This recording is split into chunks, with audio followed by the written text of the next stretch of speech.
Assalamu alaikum, Islam to all the Moors. Shalawama. I'm Dr. Yasapa. This is the free Astro Theology course. Our class is the Astrology of the Old Testament, or our textbook rather for this class is the Astrology of the Old Testament, or the Lost Word Regained. The author is Carl Anderson, published in 1892. All right, the link is in the description of this video. If it's not there, it's in the description of the other videos. All right, but I believe it's in the description area of this video. Anyway, let's pick it up. We are on page 184. Page 184. All right. So my objective is to help us to recover the mindset of our ancient foremothers and forefathers, to help us to identify what it is, so that it's not vague and ambiguous, but it is clear, crystal clear.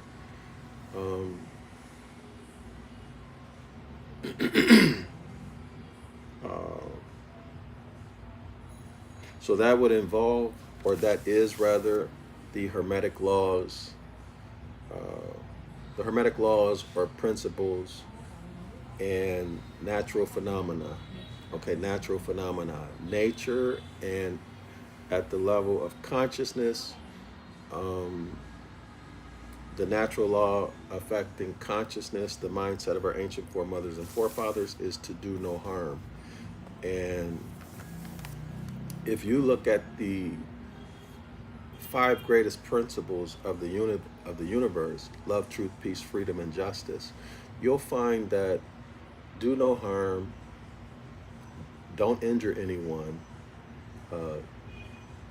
immediately, or take action that would injure or harm someone immediately, or set a cascade of events in motion that would lead to harm or injury in the future. Okay, so that is very different than a dogmatic religious belief system, okay, which often results in harm and injury. Okay, in other words, these dogmatic belief systems puts you in conflict with nature itself, okay? And anything that's out of harmony with nature, of course, it will be sent signals to correct the course, to bring one back in harmony with nature, okay? So that's the essence of what we call the 10 Commandments. Exodus chapter 20, you'll find the 10 Commandments. They all reduce down to the common denominator, do no harm, okay? Don't harm or don't injure anyone. So when you harm and injure someone, you take something from them that you have no right to take, right? So love, truth, peace, freedom, and justice, in my opinion, these are synonymous with do no harm and do no injury, okay? In fact, I just thought of something. The Hermetic Law of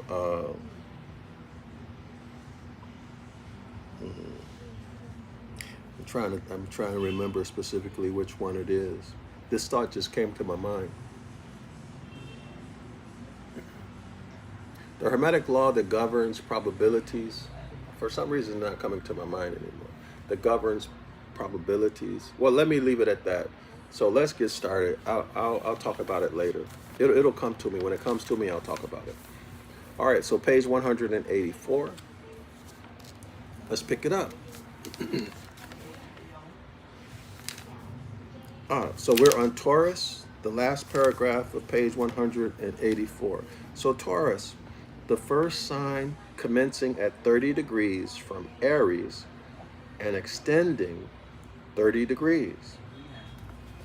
So that means it has to be 30 degrees, right? Aries has to be 30 degrees.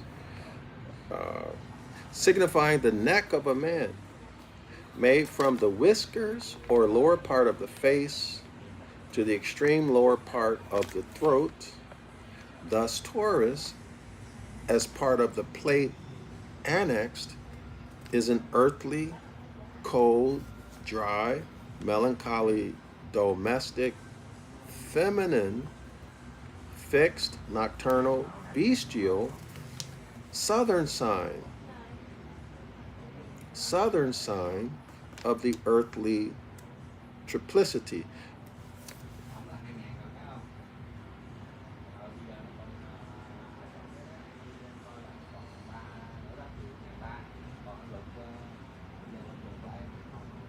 So I'm not exactly following the rationale here. It says that signifying the neck of a man. I'm not following that rationality. Taurus, the first sign commencing at, unless of course he's talking about Aries as the head, and so next would, the next 30 degrees would be the throat. Maybe that's what he means, or the neck rather. That has to be what he means. Made from the whiskers of the lower part of the face to the extreme lower part of the throat. Thus, and I'm not understanding thus in the moment, I'm not understanding thus the relationship between that and what follows. Thus, Taurus, as per the plate annexed, is an earthly, cold, dry, melancholy, domestic, feminine, fixed, nocturnal, bestial, southern sign of the earthly triplicity. I'm not understanding the logic of that, because when I look at when I think about the neck, well, let me show you the anatomy of the neck. And I'm not sure, I guess we should show, let me show, before I show you the anatomy of the neck,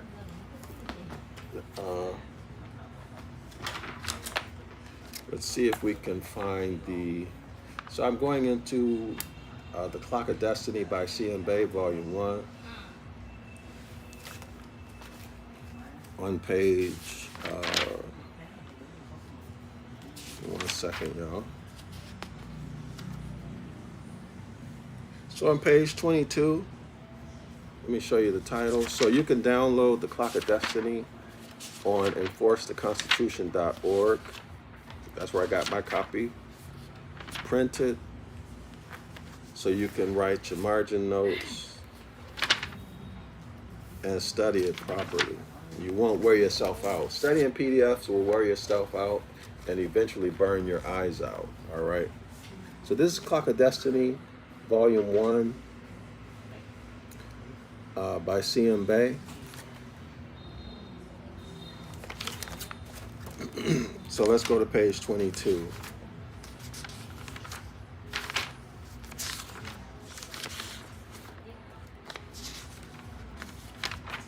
Give me 1 second.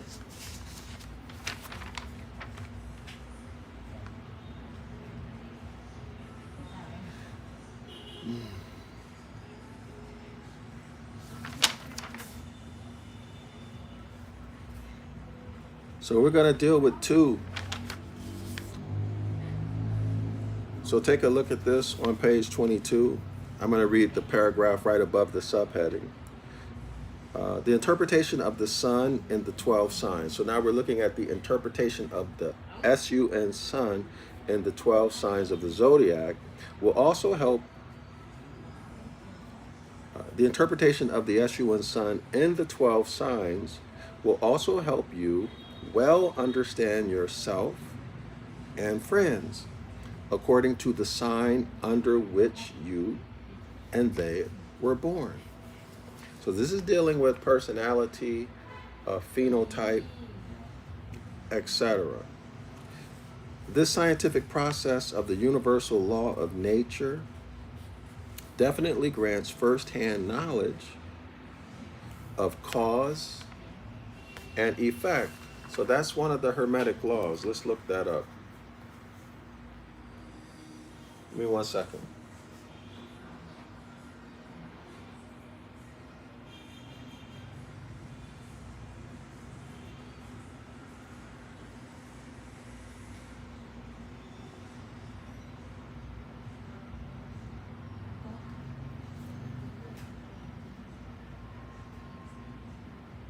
And I'm just going to read from the first, whatever comes at the top, okay?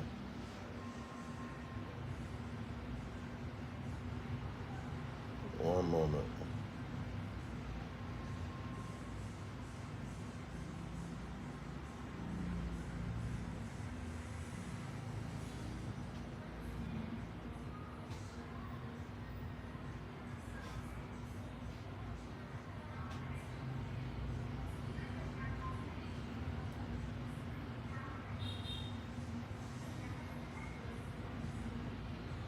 Okay, so here we are.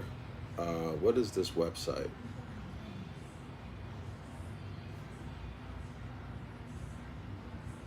Well, we'll come back to the website. I'll show it. Hold on. Doggone it.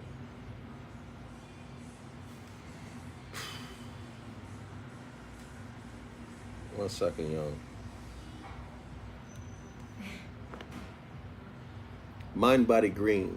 Mind Body Green is the website. So let's go back down to the law of cause and effect.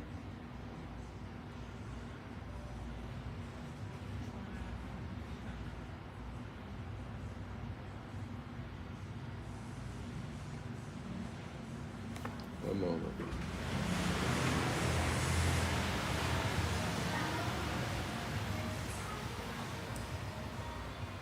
All right, so let me show you on the screen. So this is the law of, the Hermetic law of cause and effect.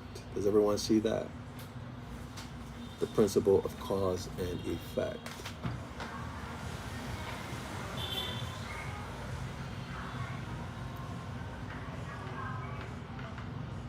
Okay, so we can already see here that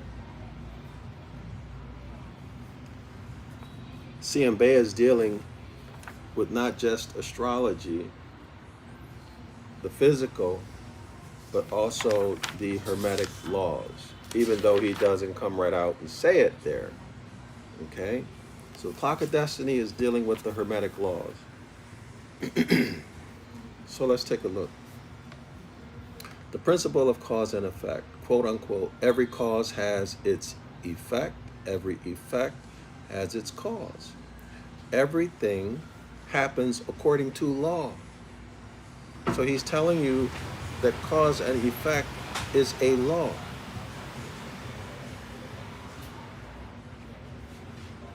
Chance is but a name of law not recognized. In fact, now I have my thought.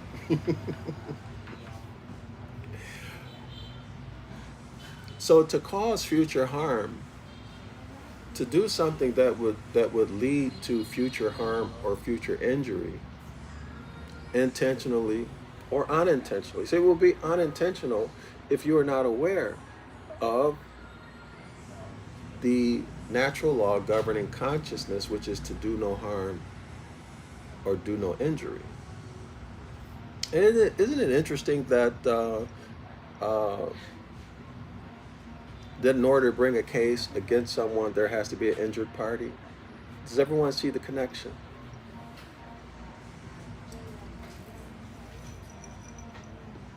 Does everyone see the connection?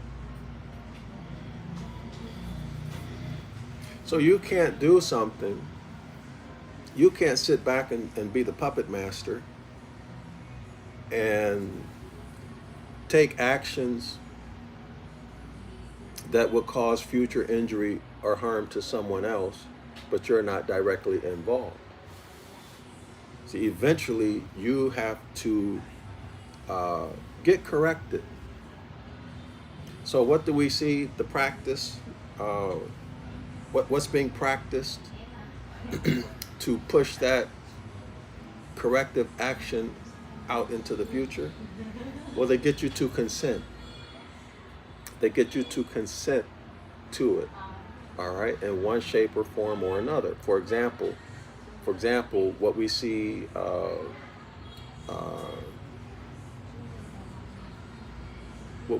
in North America,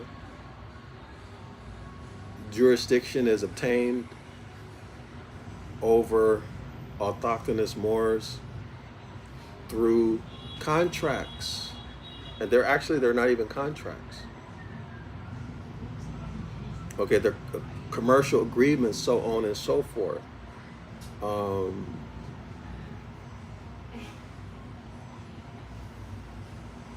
For example, a marriage license or a driver's license, which they can then use those to injure you or make you a living sacrifice, okay, for the dead, for the mortgage, for the dead pledge, etc., etc., etc. But anyway, let's get back to it. Everything happens according to law. Chance is but a name for law not recognized. In other words, you don't understand something. Like, you can throw the dice, right? You can throw the dice. You don't know how the dice are going to land. But how they land is according to law. All of the forces, the angles, the forces of the force, etc., the hardness of the surface, whatever, if those laws or if that data was available, you could exactly reproduce it. You could reproduce the same outcome. That's what this is saying, right? You can reproduce the same outcome. But what is this also telling us? Everything happens according to law. Not according to a dogmatic belief system, but according to law. So what if your dogmatic belief system is out of harmony with law? I could tell you all the biggest example in my life that I know of. I used to be involved in a religion, and if you did something that was considered against the doctrine of that religion, they kick you out, disfellowship you. Okay? And then your family and friends, no one can talk to you, and you're not supposed to talk to them. And if you did, or if they did speak to you, parents would even kick their heirs. Mothers and fathers would kick their heirs out of the house in many cases, or remove them from the will, take their birthright away from it and give it to the religious organization. That causes incredible harm to the mind of the disfellowshipped person, but not only to them, but to the mother, father, siblings, etc. That's emotional abuse at its highest. And I found out recently, I watched a video where the nations around the world have decided that that practice of disfellowshipping people is inhumane. And so that religious organization, it's a Christian one, y'all probably know who I'm talking about, maybe a week or two ago, at least that I found out about it, they have changed their policy. They have changed their policy, and then according to the guy who made the video, who, he's always exposing them. According to him, and I agree with him, they changed the policy or the doctrine because of money. Because of money, right? They don't want the lawsuits now.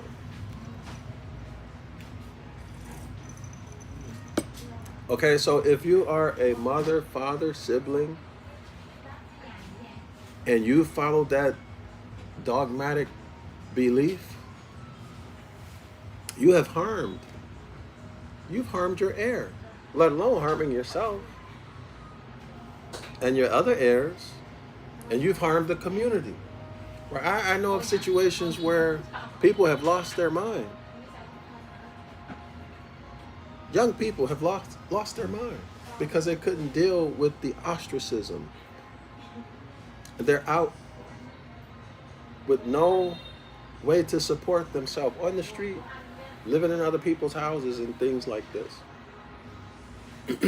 So if that doesn't put you at odds with nature, what else could?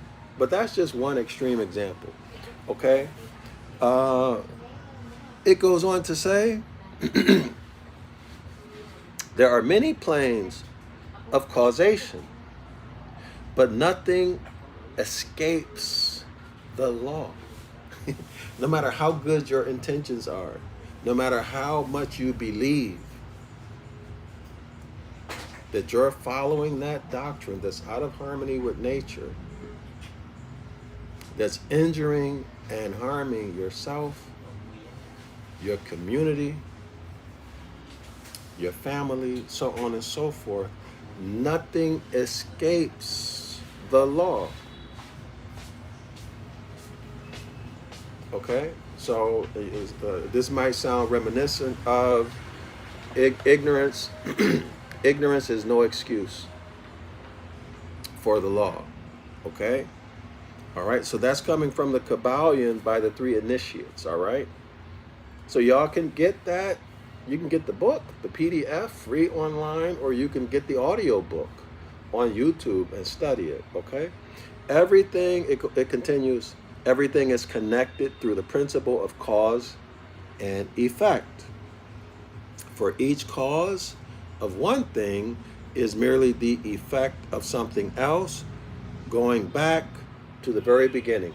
In other words, y'all, you denationalize, well, all of the Moors, well, no, everyone, hybrid and autochthonous, we all know that to be true, right? Generational curses or generational blessings, right? If you're lucky enough where you got a, you're benefiting from a trust, right? It works both ways, right? Ask yourself, are you a cause or are you an effect?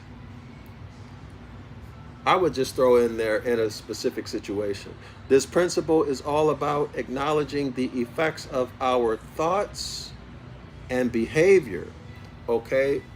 So for example, thought produces behavior, behavior reinforces thought. And that process results in habits, right? It results in habits, be they negative or positive. Or as Napoleon Hill calls it, cosmic habit force, right? Cosmic habit force. So you can set these habits in motion through transmutation, and you can also break habits through transmutation. All right? So that's getting into the law of polarity, so on and so forth, law of vibration. So let's continue. Okay? So, and how we may change them to bring about greater effects. How to apply. This is very simplistic, y'all. This discussion is very simplistic. When something doesn't go as planned, or you find yourself unhappy, ask yourself, what was the cause? Many times we find ourselves reacting to the world around us, trapped in a back and forth of reacting to our, hello.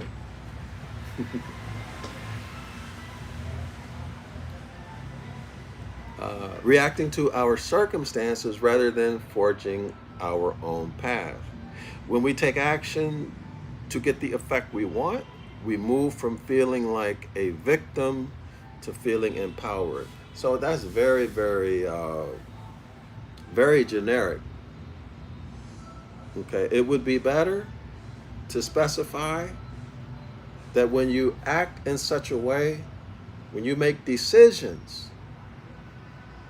that do not harm or injure someone, now or in the future, that's when you get the results that you want. Okay? That's when you begin to vibrate and become harmonic, more harmonic with nature. Okay, you raise your vibration. It's just not taking action. No. All right, is that clear?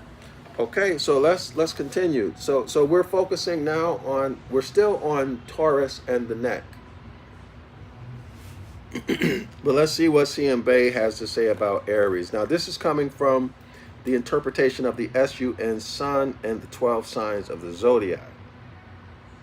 So, in other words, the zodiac, the solar zodiac projection. If you take that back in reverse in time, you'll get to the lunar zodiac projection. We're going to discuss that next, within this context, rather. If you take that back to the beginning, that's the circumpolar zodiac projection. That's the celestial ship of the north. Okay? That's the celestial ship of the north. That's circle 7 and the clock of destiny. Everything traces back to the celestial ship of the north. So let's look at this, y'all. Interpretation of the SUN sun and the 12 signs of the zodiac, involving human characteristics and monthly activity. So 30 degrees. The sun in Aries, the SUN sun in Aries, gives good health. So I think what he's talking about is a nativity, is a chart. So the sun in Aries gives good health, strength, willpower, independence of thought. Person born while the sun is in Aries are endowed with leadership. Isn't that interesting? Christ is the leader, right? Jesus is the leader. Aries is the Lamb of God, is the ram. Jesus is the Lamb of God. Okay, the ruler of God's kingdom. Aries is the beginning of the kingdom of God, astrologically. They are also musically and intellectually inclined. Well, yeah, they're singing a new song, right? The SUN sun enters Aries every year on March 21st and remains until April 19th. The SUN sun is exalted in Aries, the head, right? Christ is exalted when he enters into his kingdom. So let me show y'all. Hold on, y'all.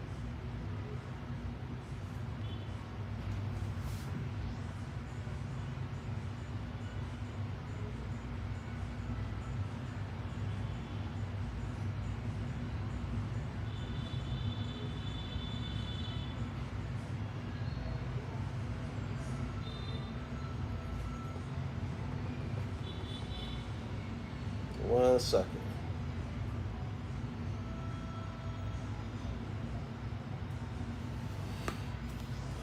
Okay, so here we are. This is what the author is referring to. This is the solar zodiac projection with the body parts that each sign represents. You can see the head is in Aries. All right, y'all.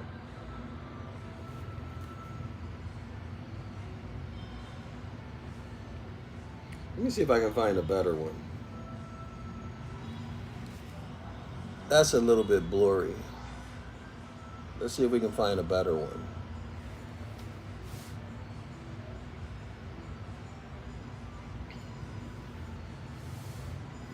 Can y'all see that?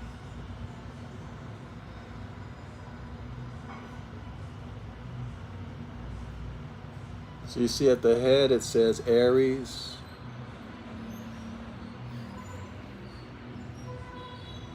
Hold on.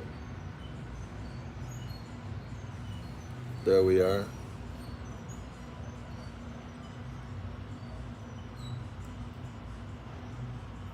Aries govern head, eyes, adrenals. The adrenals are in the shape of a pyramid, right, y'all? Blood pressure.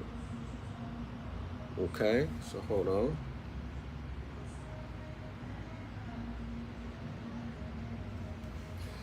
So Taurus governs neck, throat, ears, and here it says shoulders. All right. Give me 1 second.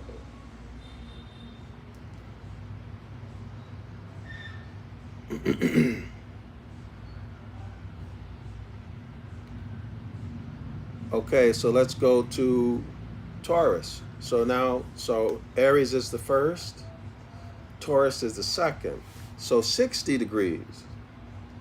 Okay. 2, 60 degrees. The Escheat sun in Taurus gives kind-heartedness, firmness, determination, and ambition to rise above common levels. Persons born while the Escheat sun is in Taurus are very talented and therefore will follow more than one occupation. You don't have to be talented to follow or to be involved in more than one occupation.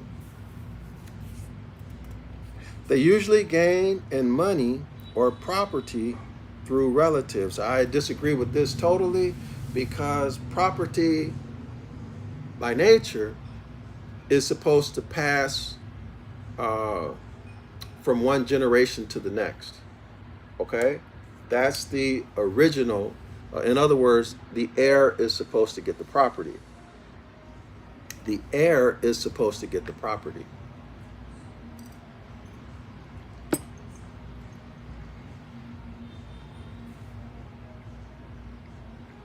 That might sound simple, but that is extremely important. The heir is supposed to receive the property. And it's supposed to pass from one generation to another. And property cannot be bought or sold. I'm getting this out of the Biblio-Heliotext. Right? So the punishment, Deuteronomy 28, verse 15 through 68, the curses, connotatively speaking, the curses would be inflicted upon men and women and families and nations or bloodlines, because they, in religious terms, failed to follow the Most High's commandments, or they broke the laws of nature. Right? Right? They were out of harmony with the laws of nature, specifically the law of consciousness. Okay, y'all? And so they would lose their birthright, which would include their nationality, their titles. The titles bind them to the land as the heir. Okay, so I hope everyone is seeing one of the problems, the deficiencies of the solar zodiac projection. A change that was brought in through the solar zodiac projection was the loss of the inheritance. Loss of inheritance. Let me read it again. Persons born while the Escheat sun is in Taurus are very talented and therefore will follow more than one occupation. They usually gain in money or property through relatives. I read that wrong. The Escheat sun through relatives. The Escheat sun enters Taurus every year on April 20th and remains until May 20th. This is the neck. Hold on.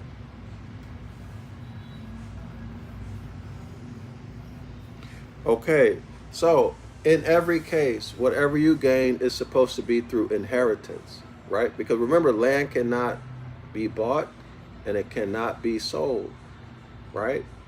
What's the Bible verse?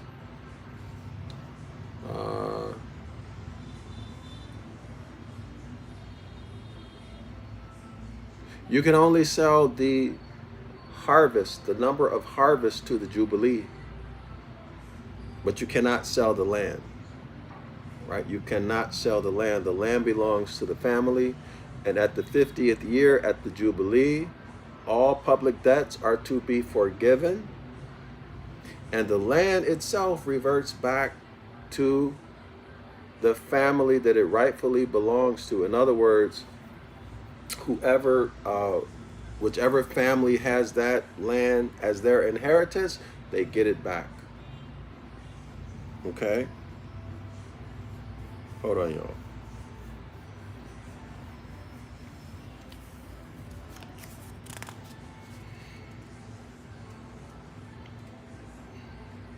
So where are we? Hold on. So Taurus, let's keep this going. Taurus would be Baal, the deity Baal. It would also be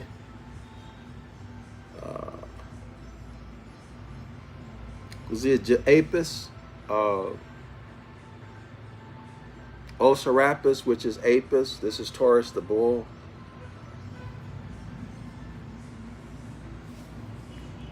Okay. So hold on. Give me 1 second, y'all. So let's go to page 25. Well, let me show this.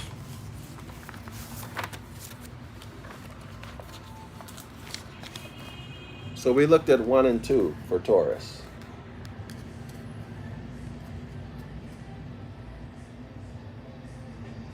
Does everyone see that? So pause it on the replay. You can read this.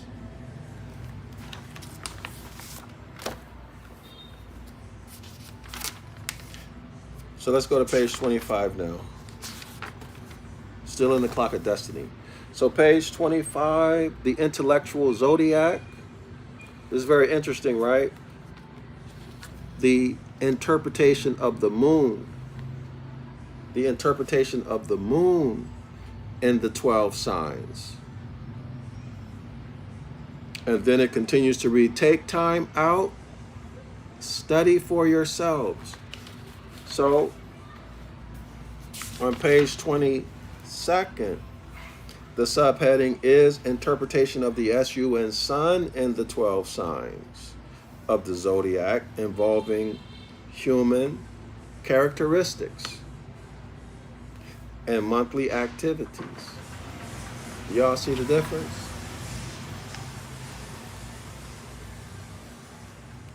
Y'all see the difference? On page 25, the subheading is the intellectual zodiac. The intellectual zodiac.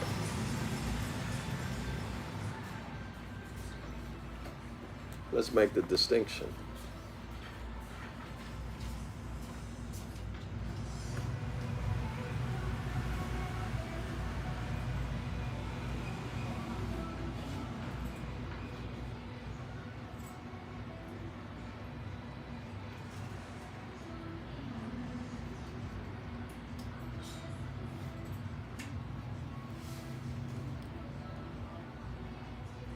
Hold on, y'all.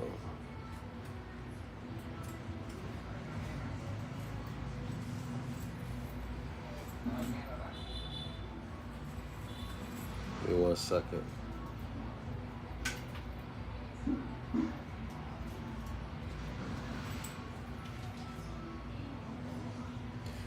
All right, so intellectual, of, or adjective, of, or relating to the intellect, rational, rather than emotional, appealing to or engaging the intellect. These are not good definitions.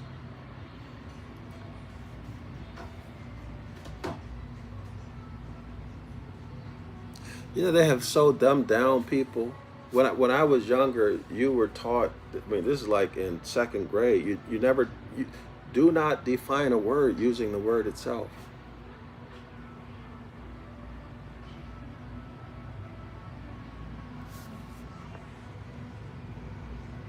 Hold on, y'all. Let's go to Collins Dictionary. So, intellectual, adjective. Intellectual means involving a person's ability to think and to understand ideas and information. Okay, so that's much better. Synonyms: mental, cognitive, cerebral. What else? academic, expert, genius. Actually, this is pretty terrible. Hold on.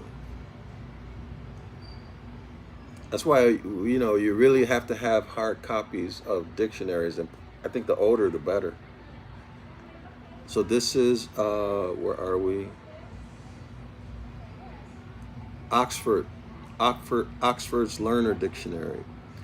Intellectual, connected with or using a person's ability to think in a logical way and understand things. Synonym, mental.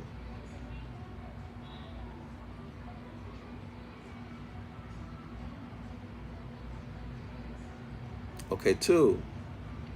Of a person well educated and enjoying activities in which you have to think seriously about things.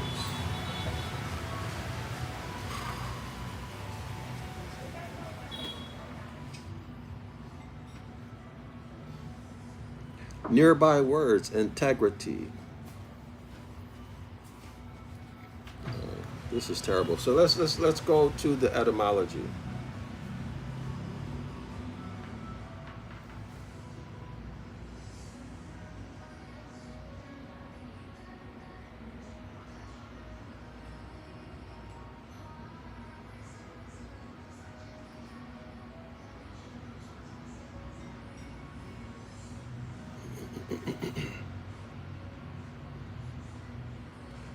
Okay, so online etymology dictionary.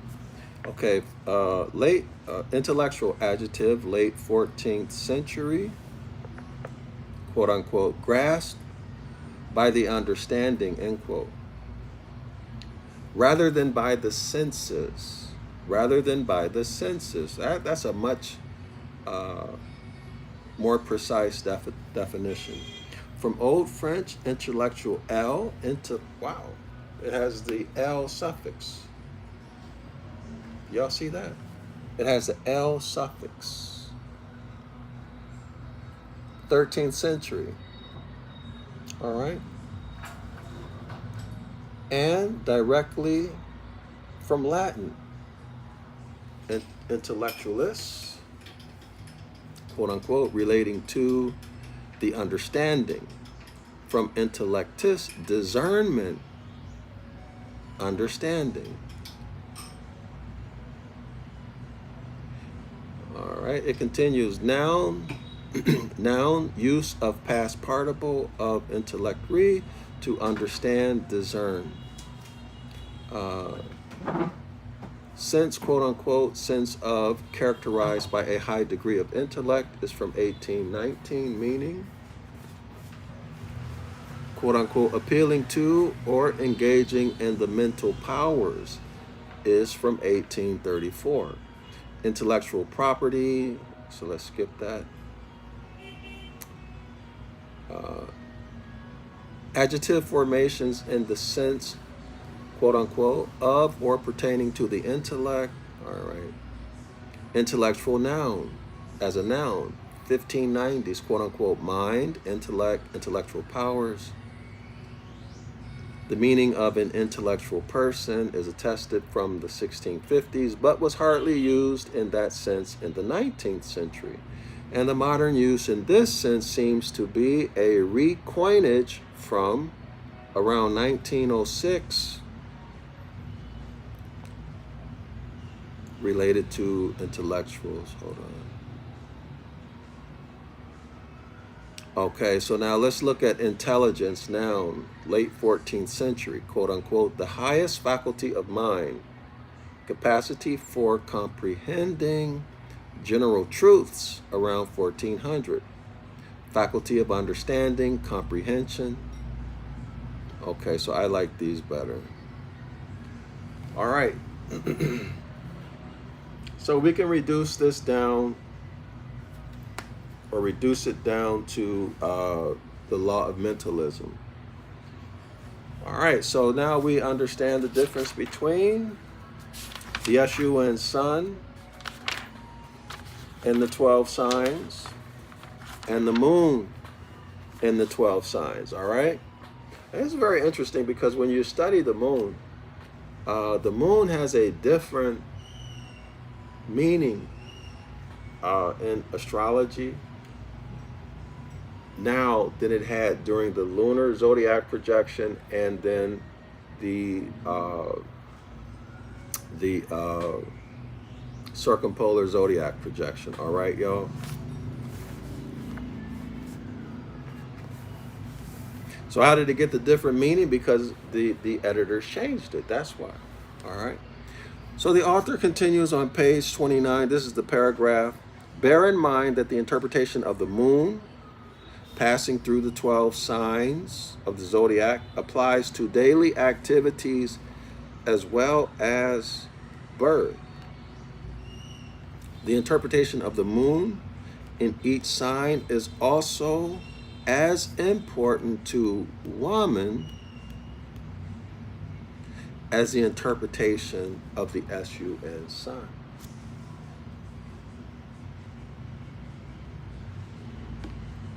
So y'all, we're talking about the use of thought, the use of the intellectual mind to what? To perceive and to understand. And of course to make decisions. And what comes to my mind is Mark chapter 4. Is it Mark chapter 4, verse 12, y'all? Where Jesus says that the reason why he speaks to the people in parables is so that although having eyes to see, they will never perceive, and having ears to hear, they will never understand. And then he gives us the reason, his rationale. He says, because if they ever, I'm paraphrasing, if they ever perceive the truth, if they ever understand the truth, let me restate it. If they ever perceive what natural law is, meaning do no harm, do no injury, okay? If they ever perceive what natural law is, they have a chance to, or they can repent, they can turn around and be saved. But as long as they cannot perceive natural law, in other words, as long as they cannot perceive that they cannot injure and harm themselves and others without a negative consequence or without corrective action. See, the law of cause and effect. They're going to have to pay a price, right? Until they learn how to live in harmony with the universe. In other words, in religion, we say follow the Most High's commandments, okay? Or if we want to speak in terms that most people understand, we say follow the Most High's commandments. Live in harmony with nature.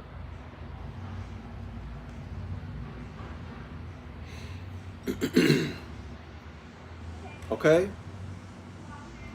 So JC detached our eyes and ears, primary sensory organs, detached them from our mind. Okay, disconnected us from nature. And that's why the majority of the world is involved with these dogmatic religions. Okay? And when you're involved with a dogmatic religion, you're easily manipulated. The Hermetic law of gender, specifically the cuckoo bird egg phenomena. Okay, so this is the intellectual zodiac involving the moon. All right, so our perception, natural law, and then the decisions that we make. Okay, the decisions that we make, which will activate, well, not activate, but of course it results in the law of cause and effect. Okay, either something good from your perspective or something negative from your perspective. But whatever it is, it's good for the whole system because the system has to be harmonized, right?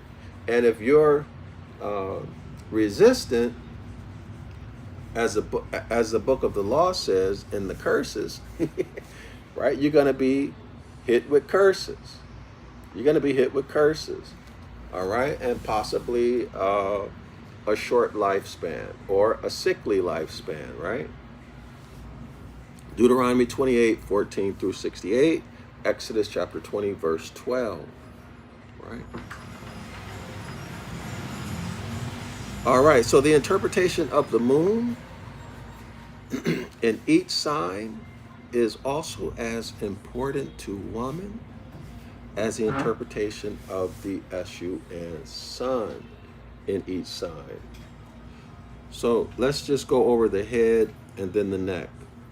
Okay, so 30 degrees, moon in Aries, a fire sign. A fire sign. Hold on.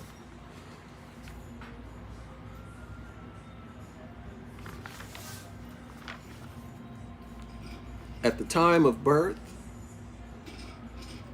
influences a person to be impulsive and extremely enthusiastic.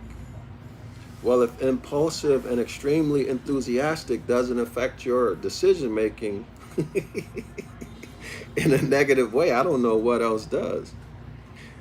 All right, so these people detest submitting themselves to superiors. They are susceptible to fever or head complaints, and also trouble which may come through secret affairs. The moon passes through 12 signs in the course of 30 days, remaining in one sign from 2 to 3 days. It requires 7 1/4 days for the moon to evolve 90 degrees, which is 3 signs, or in other words, 3 signs of the zodiac. Aries is the region of steel. Aries is the region of steel industry and force of arms. So what just came to me, I have to review this because the details are not in my mind, not at the top of my mind. But as I recall, the first 15 days of the moon going through its phases are masculine, and then the next are feminine energy. And of course, that's been remixed into something other than what it should be, other than what it is. And remember, the deity YHWH, Yahoo, Yahuwah, Jehovah, Yahweh, etc., is a lunar deity. Okay? Is a lunar deity. Also, this deity is a remix of the Great Mother Hathor, the Great Bear, the Thigh, right? The celestial ship of the north. And of course, the Great Mother, or Typhoon, is the Hermetic Law of mental gender. The Hermetic Law of gender, which is masculine, is the same, it's energy, but at the opposite poles. They are the extreme opposites. So masculine and feminine energy, negative, positive energy, so on. So this is where they get, this is where the tetragrammaton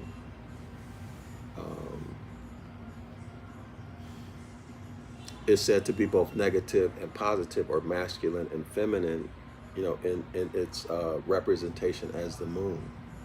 Okay. Okay, so neck. Let's go to the neck.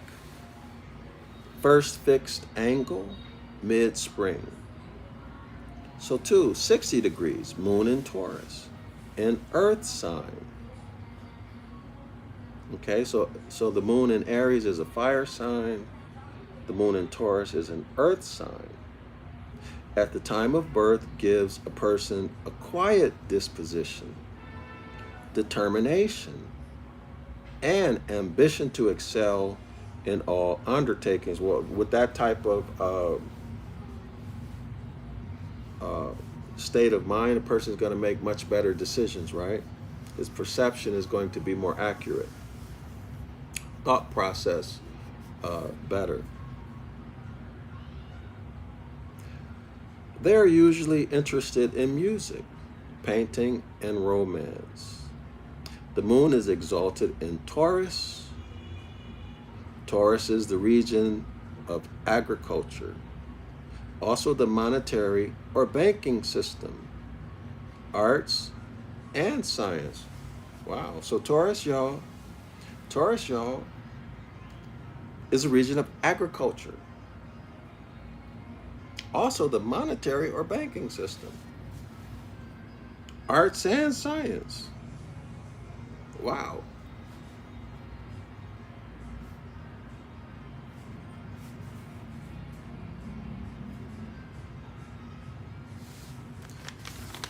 Wow.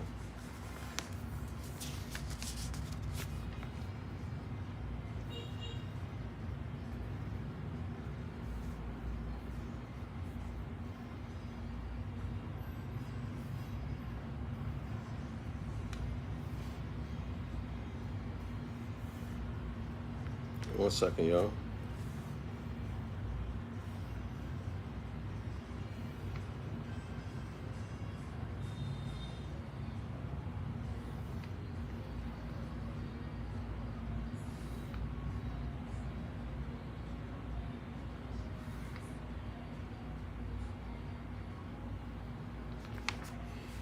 Okay, so let's go back to our textbook.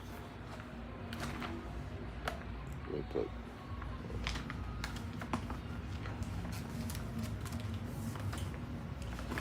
All right, let's keep it going. So back to page 148 in the Astrology of the Old Testament. So where were we? So Taurus represents when no planet is in the ascendant of the person to be described, one of strong, short, and well-set body, full face, broad forehead and eyes, a large mouth, thick lips, short black hair, dry and curly, short, big hand. It is the ninth house of Venus. So Venus, of course, traces back to the Great Mother Typhoon, the celestial ship of the north. Okay? So Taurus is the ninth house of Venus. The diseases of Taurus are king's evil. Sore throats, diphtheria, quinsy, queens, fluxes, or rheums falling into the throat. All sores and imposthumes in neck or throat, falling uvula and larynx. In color, it's is Taurus. Taurus color is white mixed with citron. It represents barns, so Taurus represents barns or places where cows or oxen are kept. It's very interesting because JC was supposedly born in a stable, right? A harness or harness shop, pastures, playing ground, or feeding grounds, away from houses, canals, plain grounds where trees and bushes have recently been grubbed up, or such places as have been made level and plain, cornfields, interesting, cornfields, and such are as far from houses. If of a house, then Taurus signifies the cellar or lower ground floor room. It represents dealers in hides and leathers, of mill liners. When representing trades or professions, Taurus represents music teachers or some occupation of Venus. It also represents round things such as earrings, rings, watches, insulators, casters, wheels, etc.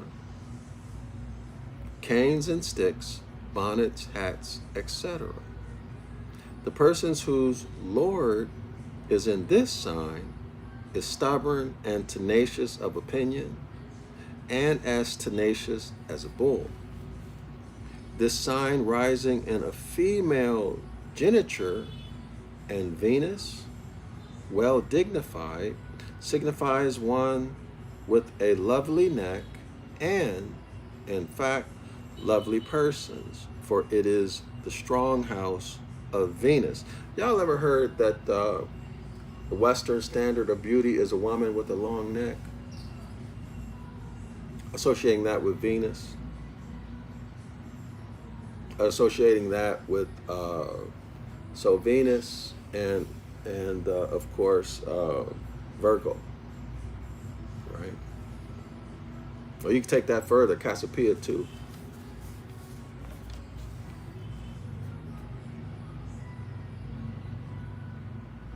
And therefore, Taurus, is that all venereal affections, the throat, as well as the secrets, are affected. The throat also, or neck, enlarges in pregnancy and gives token of such having taken place. Yet their ancestors are seldom forgiven, and they retain the memory of an injury. Yet their accusers are seldom forgiven. In other words, they hold grudges. And yet their accusers are seldom forgiven, and they retain the memory of an injury for a long time, and are very patient and forbearing. So these are people who hold grudges, according to the author here.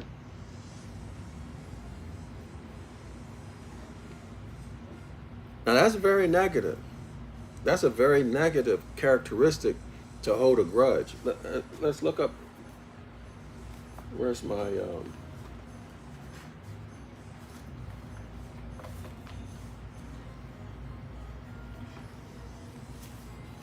I think it's obvious, right?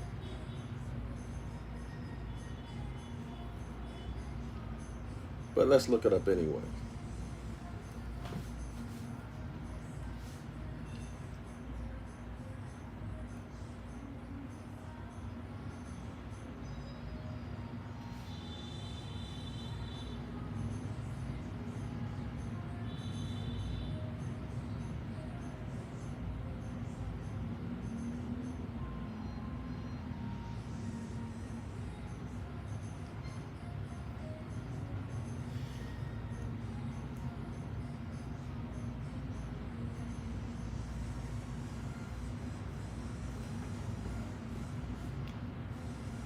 All right, y'all. So let's go to Psychology Today. 5 dangerous concepts of holding a grudge. So y'all can do research in professional magazines if y'all want about this, okay?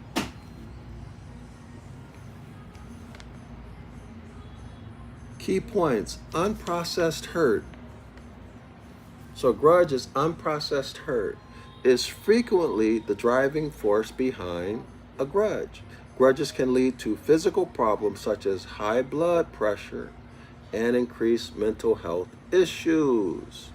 Steps toward resolving grudges include processing hurt, seeking support, letting go, and moving on. So these would be actions that people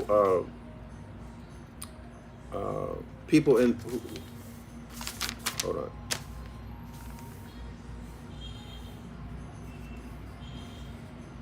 Give me 1 second.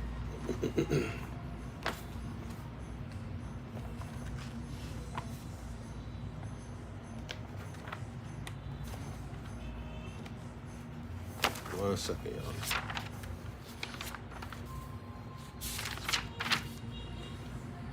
So where are we? Okay, so here we are. Moon in Taurus, an earth sign. At the time of birth, okay, so at the time of birth gives a person a quiet disposition. They don't talk so much, right? Determination and ambition to excel in all undertakings. All right. So a person who comes out of the womb and the moon is in Taurus, they would have difficulty, as it says here, difficulty processing pain, processing hurt, difficulty seeking support, difficulty letting go, and difficulty moving on. Hold on. They would obsess. Well, let me just read this. The author writes here, I'm back on Psychology Today. Do you have trouble getting over a grudge? Do you obsessively ruminate about payback? Does the thought of, quote unquote, getting even please you? If so, chances are you're holding a grudge, or you're a grudge collector. And that's not good news. He continues. Beneath the surface of every grudge is hurt. Betrayal, deceit, and broken trust are among the most common sources of grievances. So y'all, this would usually occur, I would suspect, in childhood, right? It would initially occur in childhood and carry forward. So these people might be narcissistic. I don't know. But because of that, I would suspect that a lot of these people would be very hard on the narcissism spectrum. But anyway, let's continue. At least in the society, at least in North America or Western culture, right?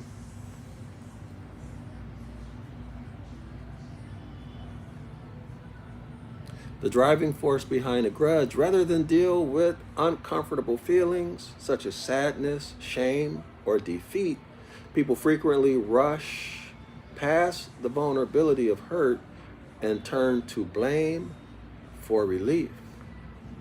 Here's where the trouble begins. The rush to blame others hinders self-reflection and personal responsibility. So that would mean that these people would be low vibrational unless they break this, right? Rather than process the hurt, learn from the experience, and gain emotional maturity, grudge holders embrace victimhood, act childish, and seek payback. Okay? They forfeit growth for narrow-mindedness, grudges, and destructive behavior. Unprocessed hurt, the ultimate grudge builder, is frequently the driving force behind destructive life choices such as substance abuse or attempts to control others. Grudges have the power to damage and even destroy relationships, but they are likely to do more harm to the bearer of the resentment. Studies have shown that stress caused by grudges and resentment can lead to physical problems such as heart problems, okay, so heart attack, stroke, high blood pressure, weakened immunity, autonomic immune diseases like MS, etc., lupus, etc., and mental health and mental health issues such as increased anxiety and depression. Signs you're a grudge and resentment collector. See, collector. Collector. Some of the most common unattractive qualities of a grudge and resentment collector include spitefulness, resentfulness, revenge-seeking, arrogance, pessimism. This sounds like a narcissist. Or somebody who's high on a narcissism scale. Spitefulness, you wish suffering on the person you begrudge. Resentfulness, you believe you will benefit by exacting revenge.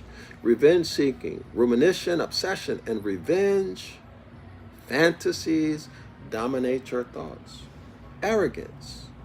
You truly believe others are plotting against you. Wow, this sounds like a narcissist, doesn't it? Which prompts you to destructive action, such as destroying property or thoughtlessly causing physical, psychological, or emotional harm to others. Narcissists, people who are high on the narcissistic scale, they're in constant combat, constantly planning and battling, right?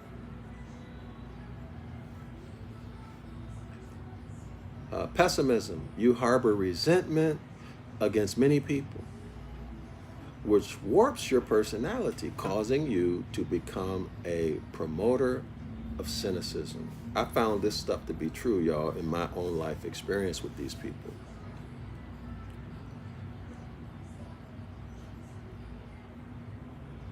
So I'm not going to go through these solutions. Okay? So what do we notice here? What do we notice? Okay, so the moon in Taurus.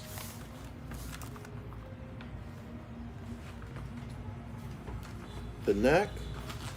Let me go back to where I want to go back to Venus. Let me find my place, y'all.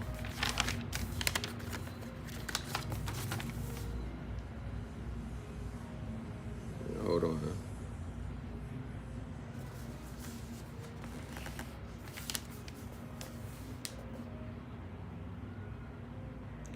Okay, so this sign, I'm back on page 145, almost exactly at the middle of the page. This sign, or Taurus rising in a female geniture, and Venus well dignified, signifies one with a lovely neck, and in fact, lovely persons.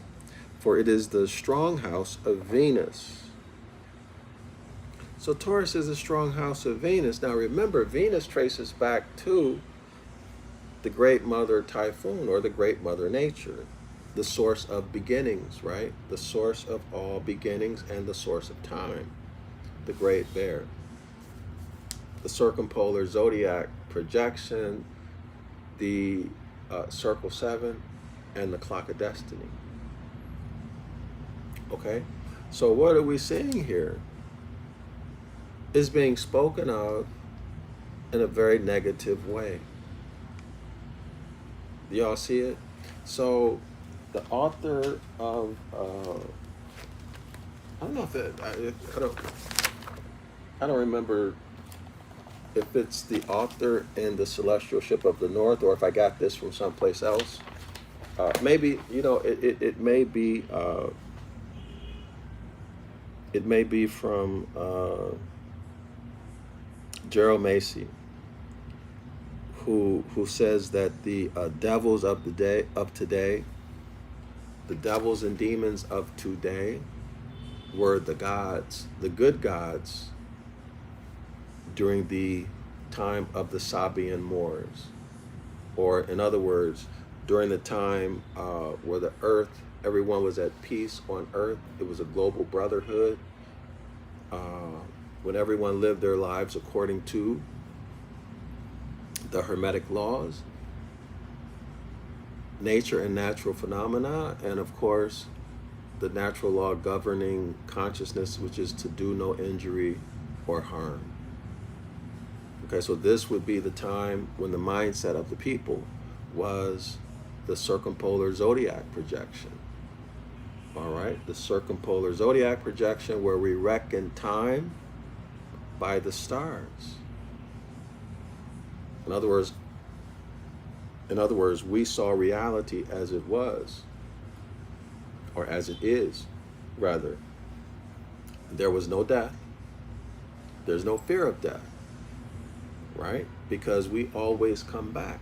We always come back. Okay? First and second law of thermodynamics. But anyway, let's keep it going.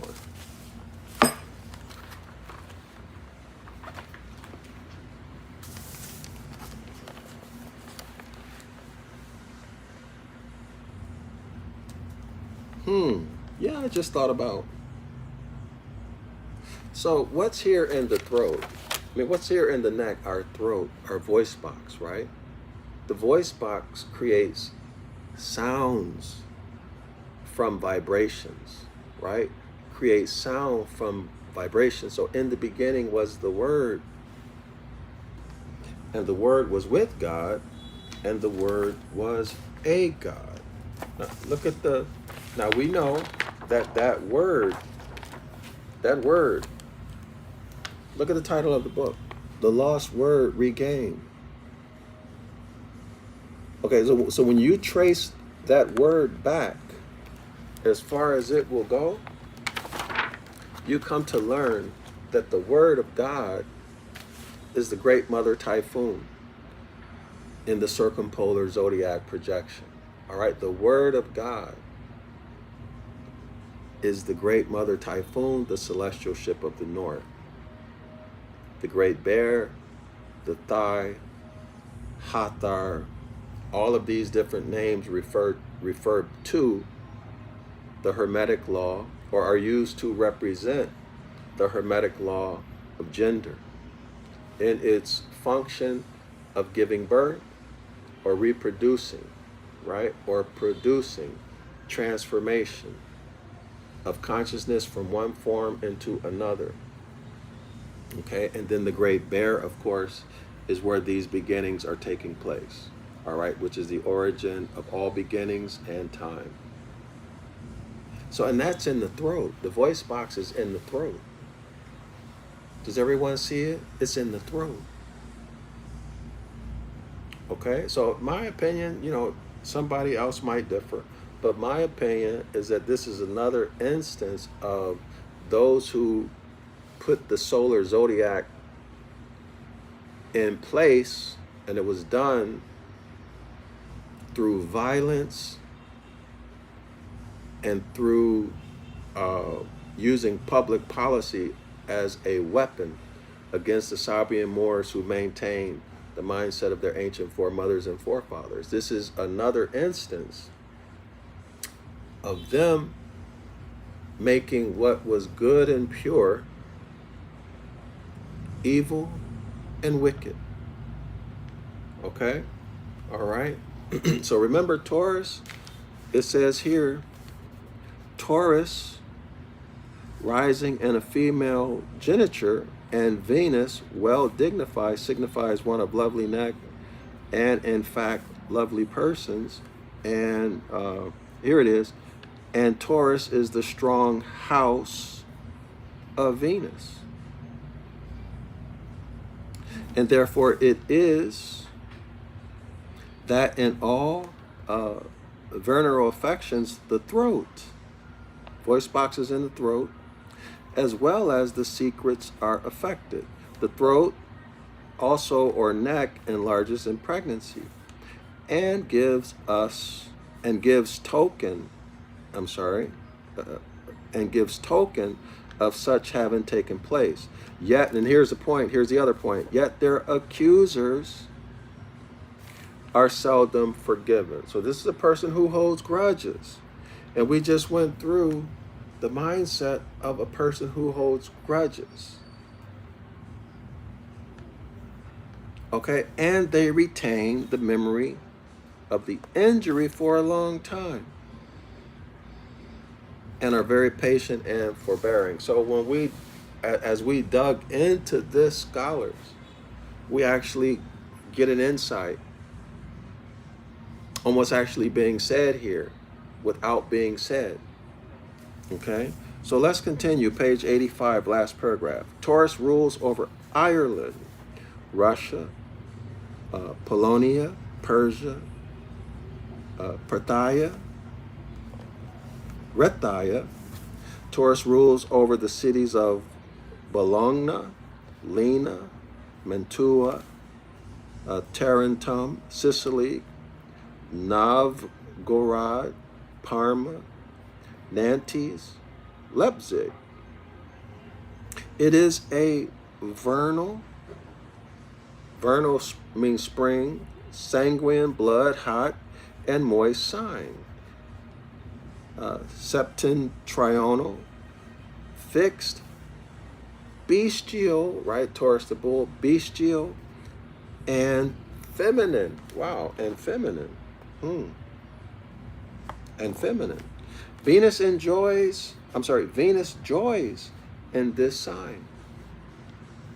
This is one of the 4 signs comprising the cherubim. It is the original bull or Baal of the Assyrian religious rite and was 2,160 years ago the first point of right ascension of the sun. So the right ascension of the sun would be where the sun is passing over the celestial equator. So I want to go back to a few things, but let's deal with that really quickly. Let me show you this. So Taurus is not only Baal, but Taurus is also Apis, right? Apis the bull, which becomes Osirapis, which becomes, hold on y'all, which becomes, of course, Mithra, and according to many, becomes JC the Christ figure. But y'all deal with that, all right? I don't want to get into that. Y'all can debate that. But Mithra is, in fact, a solar deity, right? And also Apis, the bull, is a solar deity. That's why the Israelites, when Moses came out of the mountain, Moses found the people with Aaron. They made a golden calf. The gold calf representing the sun in Taurus, okay? And Moses was angry because Moses was ushering in Aries, a new zodiacal age of 2,160 years, but the people wanted to stay in the zodiac age of Taurus or Apis the bull, with the Egyptians or Hermetic people. Everybody remembers that, right? That's how the story goes. Moses comes out of the mountain. Depending on what Bible version you're reading, his face shone.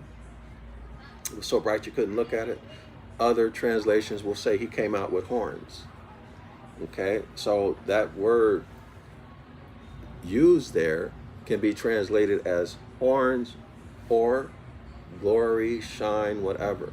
And then you'll see some iconography of Moses having horns, and others where Moses has horns that looks like sunlight or sun rays.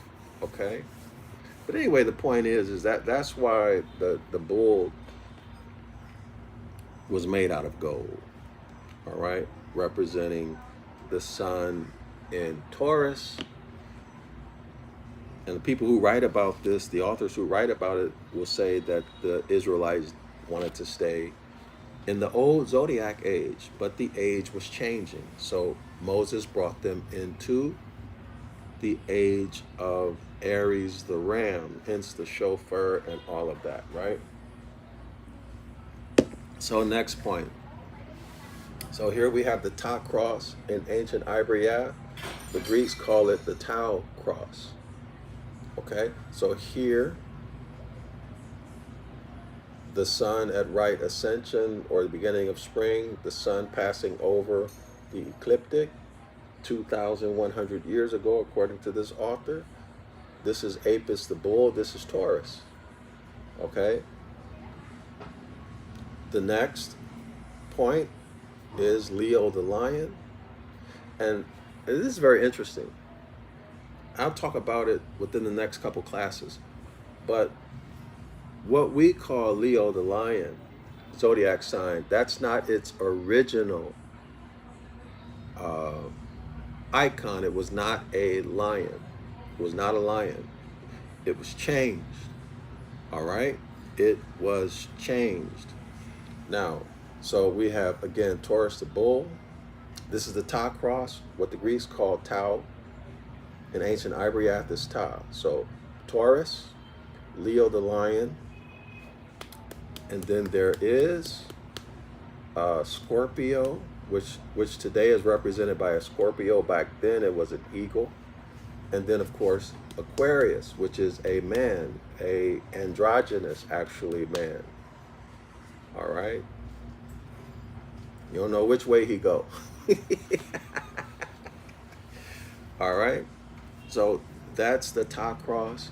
And then of course we have the cardinal points of north, east, south, and west. All right. But let's leave it at that right now. But that's significant because if you understand the zodiacal ages, and you can compare them, or you can overlay you can overlay them on history. All right, but it's very interesting, very, very interesting stuff. But let's leave it at that. I wanted to show the anatomy. I almost forgot to do it. The anatomy, the head and neck anatomy. It's a point I want to make.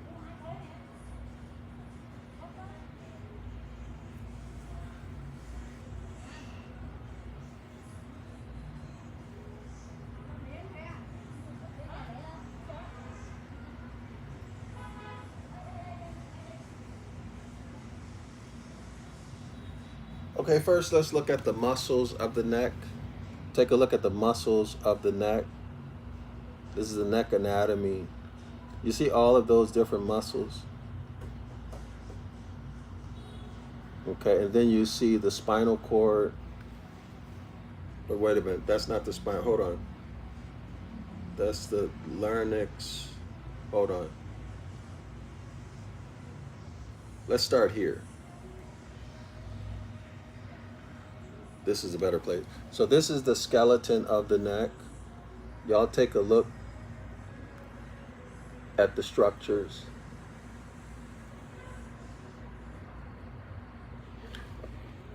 Hold on.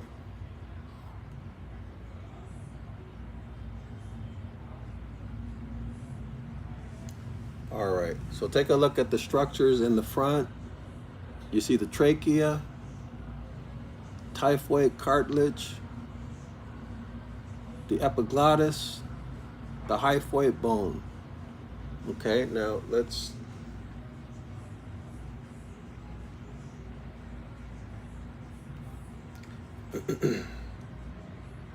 I'm getting at something, y'all. Be patient.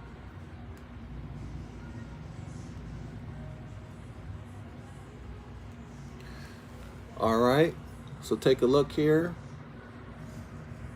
And remember, we're looking at Taurus, right? The neck. We're looking at Taurus.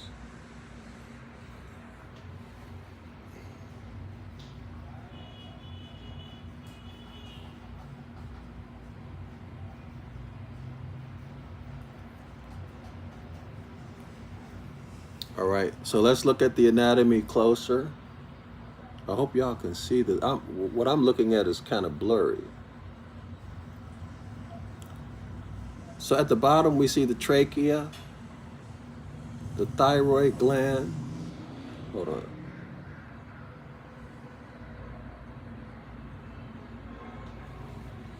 It's blurry.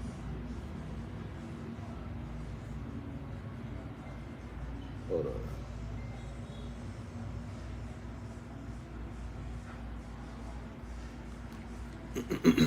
Let's try to do it again.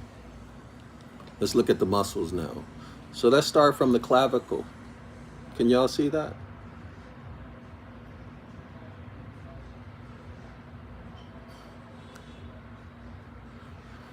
So from the clavicle, we see the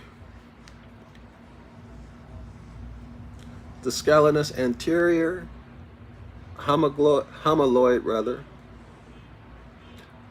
the trapezius, scalenus media, the sternohyoid, the omohyoid, these are muscles, the thyrohyoid, and I'm going to stop there, but let me show you because Let me try to increase this so hopefully y'all can see that. So look at these structures. Make note of these structures in the neck. Now let's look at the veins and arteries.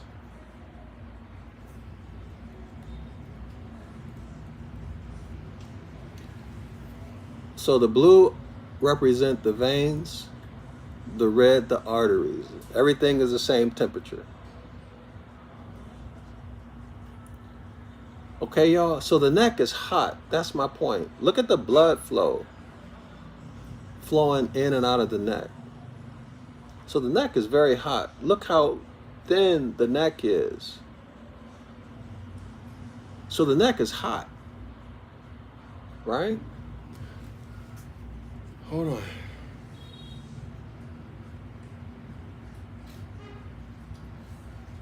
Give me 1 second.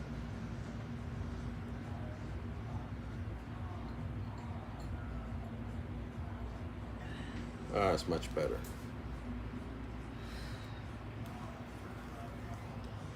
Y'all see all that blood flow coming in and out of the neck?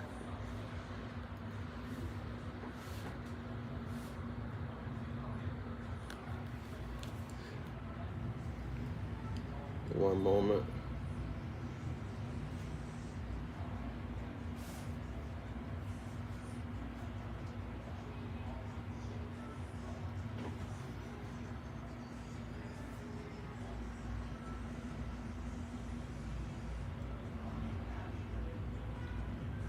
I don't see what I'm looking for.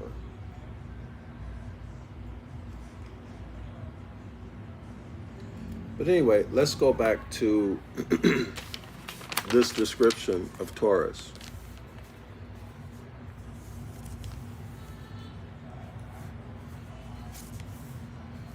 Where it says Taurus is cold. Hold on. Let me find it in the book, y'all. Ah, here it is. So go back to page 184. I'll start at the top of the paragraph. Taurus, the first sign commencing at 30 degrees from Aries and extending 30 degrees, so that's where we get 60, right? Signifying the neck of man, made from the whiskers or lower part of the face to the extreme lower part of the throat. Thus, Taurus, as per the plate annexed, is an earthy, cold, dry, melancholy, domestic, feminine, fixed, nocturnal, bestial, southern sign of the earthly triplicity. And I'm not getting that, because there's a tremendous amount of blood flow running through this small space.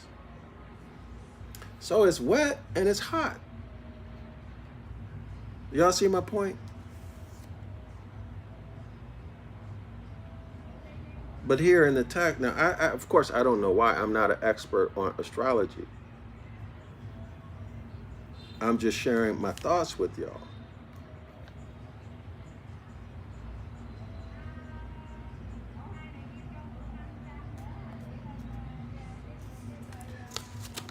So let's deal with the anatomy of the throat.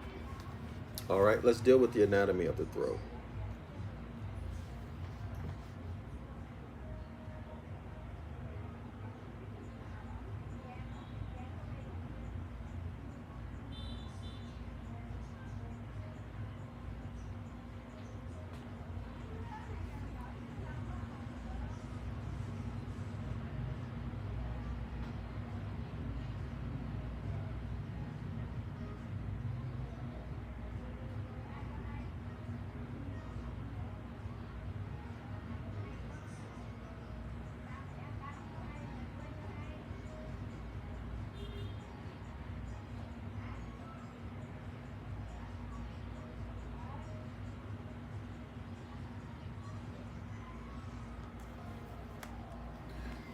Okay, so let's start here. Sorry, y'all. It's the labels look blurry to me. So that's why I'm moving and I'm trying to get it in focus. So y'all see right under the chin there's a larynx. Let me see if I can get this.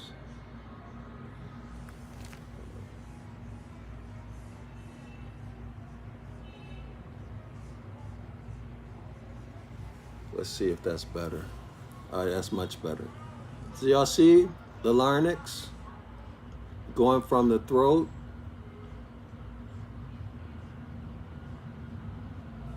and then the esophagus. Hold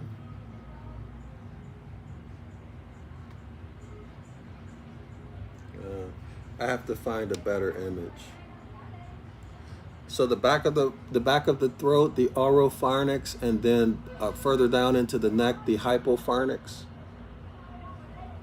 Okay.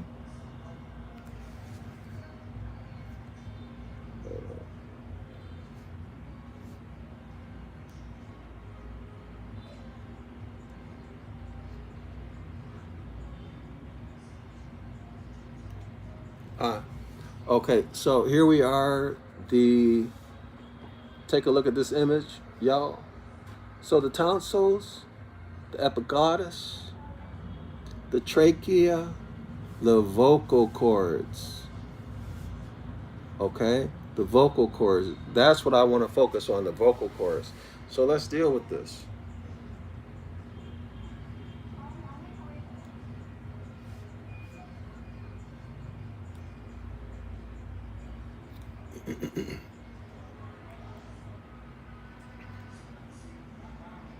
One second.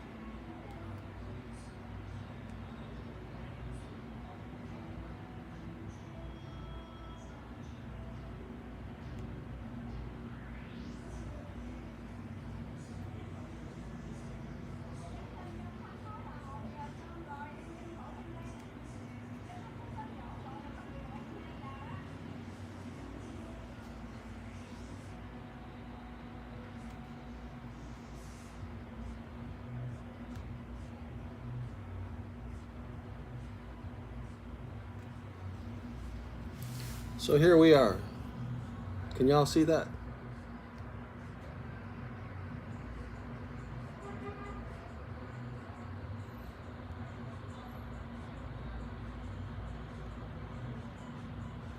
All right, so in the beginning was the Word, and the Word was with God, and the Word was God. Some translations will say a God. All right, so these vocal cords, they produce vibrations, y'all, right? The vibration we experience is sound.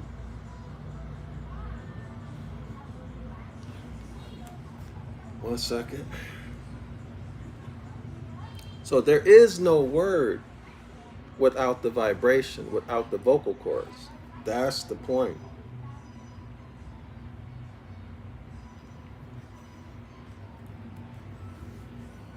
Can y'all see that? Vibration of the vocal cords is responsible for the generation of speech. Okay, there is no sound without the vocal cords.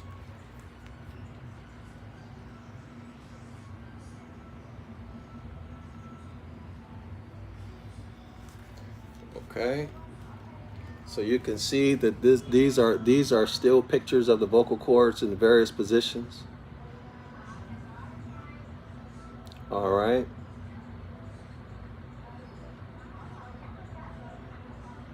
Does everyone see that? So let's continue.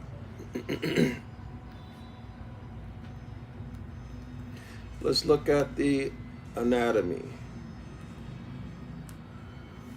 Take a look at the vocal cords. The pink structures in the middle forming a triangle. Do y'all see it?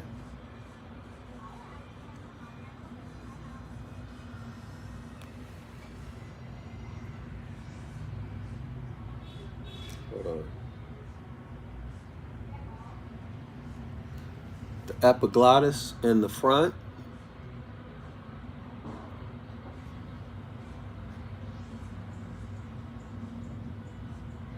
And then we see the trachea at the back, the brown structure. Everyone see that?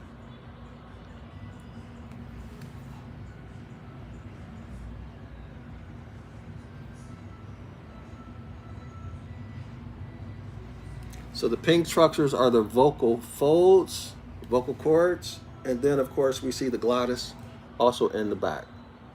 Everyone see that?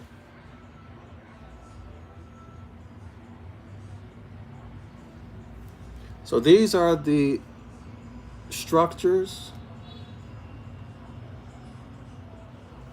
that produce through vibrations the word of God.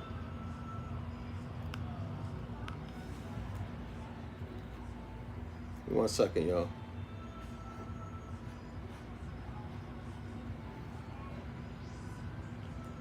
Okay, take a look again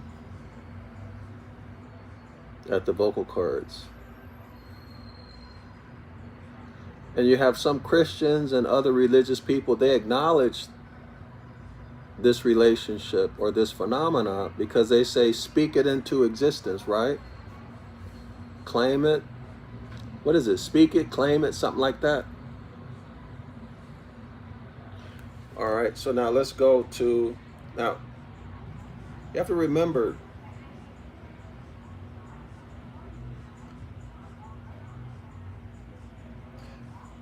that the Bible is an encoded book. It is encoded. There's different meanings at different levels. There's a meaning for the followers who are outside of the house, and then there's a meaning for the people who are being groomed for rulership and leadership, who are on the inside of the house. These are the secret society members, okay? The mystery school knowledge. Okay, so John chapter 1 out of the KJV reads this. In the beginning was the Word, and the Word was God. I'm sorry. In the beginning was the Word, and the Word was with God, and the Word was God. Now, of course, God is not an ancient word. God is what, y'all? An invocation. God is an invocation, speech. The same was in the beginning with God. All things were made by him, and without him was not anything made that was made. In him was life, and the life was the light of men. In him was life, and the life was the light of men. What is this saying? Well, life, let's look at it. Verse 4. In him was life, and the life was the light of men. So life is the light of men. What's the light of men, y'all? The S-U-N sun and other sources. Well, where does the S-U-N sun get its light? So the ancients knew that what we call the sun, the S-U-N sun, that orb in the sky reflects light. Okay, so for example, if you can imagine, let's say the sky. Let's say you peel back, let's say you break a hole in the sky, and behind that hole, you'll see absolute light. I'm sorry, absolute darkness reflecting light. Okay, reflecting light as we know it from the sun. I know that sounds bizarre, but darkness is the source of light. Absolute darkness is pure light. Light is a shadow of absolute darkness. Absolute darkness, of course, is the great mother typhoon, the great bear, the thigh, okay? The Hermetic law of gender in its role of producing, reproducing, etc. Y'all see it? So when JC says, I am the truth and the light, yeah, there's one level of meaning for the dogmatic religious people. There's another level of meaning for those who are in the solar zodiac projection. But those who have traced it back all the way to its original source know that the light is actually, well, let me not say it, let me prove it. So let's go to page 14 of the Celestial Ship of the North. All right. So page 14.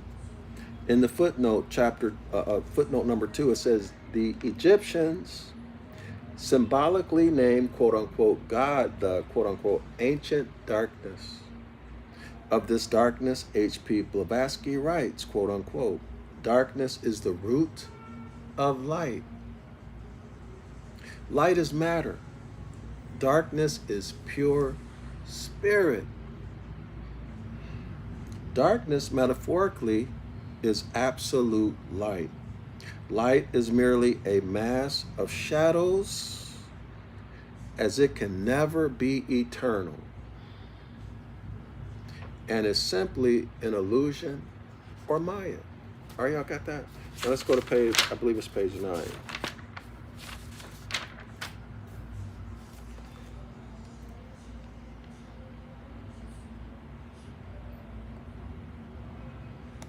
Okay, page 9. Yeah, page 9.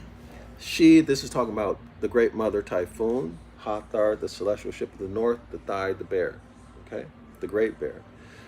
She has been imagined as intensely black, her bosom bare, crowned with a golden pyramid,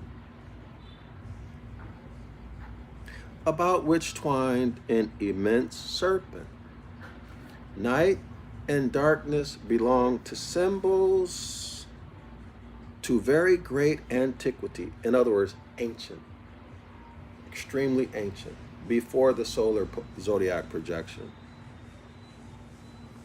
A superabundance of darkness, that would be absolute darkness, or the triple blackness of space. A superabundance of darkness, metaphysically, is light. Darkness adopted illumination in order to make itself visible. Okay, this is coming from Flood, Robert Flood. All right, he was a very famous guy as far as astrology is concerned.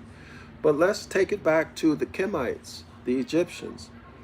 Still on page 9, at the top of the page. This is what it reads. Sais, S-A-I-S, was bedangled with stars. Remember, our ancestors reckoned time by the stars. And there this is the Great Mother Typhoon, the Celestial Ship of the North. And there she gave her mystic message. Here it is, y'all. There she gave her mystic message, quote unquote, I am. She, not he.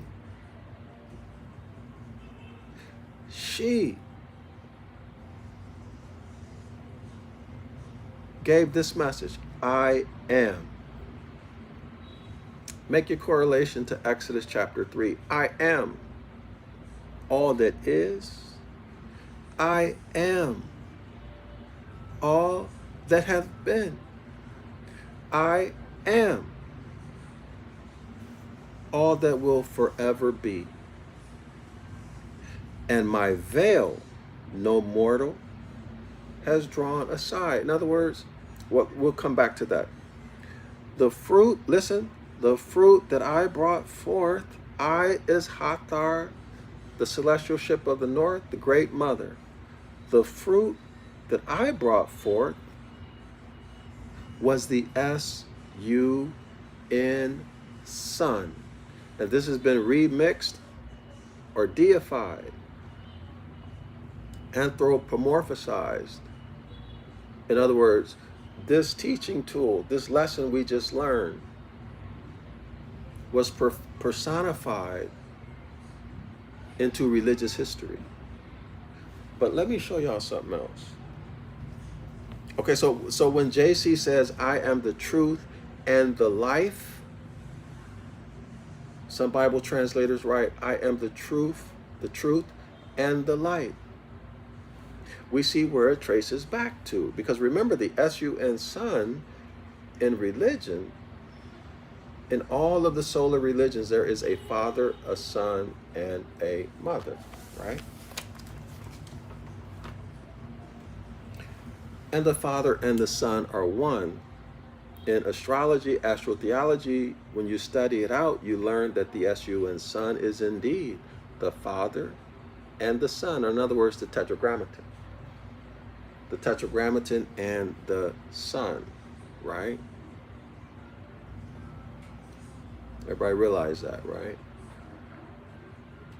But we trace it back to their original origin, which is the great mother, Typhoon, and her son, S-U-T, Soot, okay, who's remixed into Soot Cronus, and then at the introduction that was forced upon our people of the solar zodiac projection, they remixed Soot Cronus into Sebeka Ra, the solar deity. They, who did it? Who's a guilty party? Our enemies, the Osirians.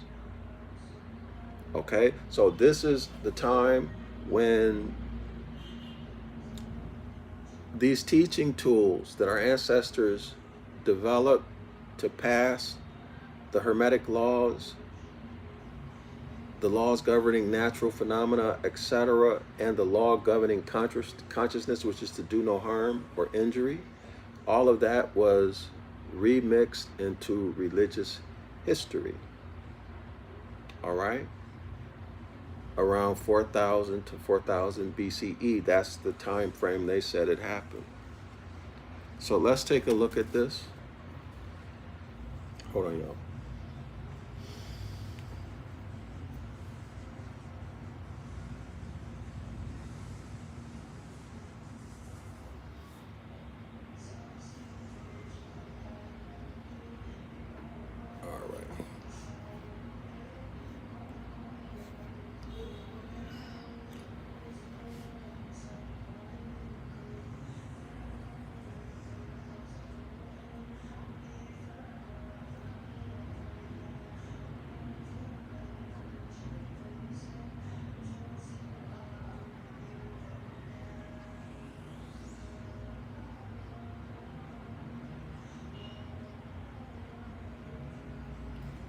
Exodus 14.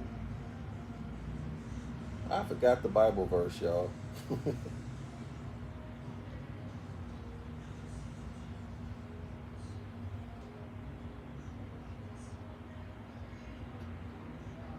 Oh, Exodus 3. Exodus 3. I think it's 3. I forgot. Hold on.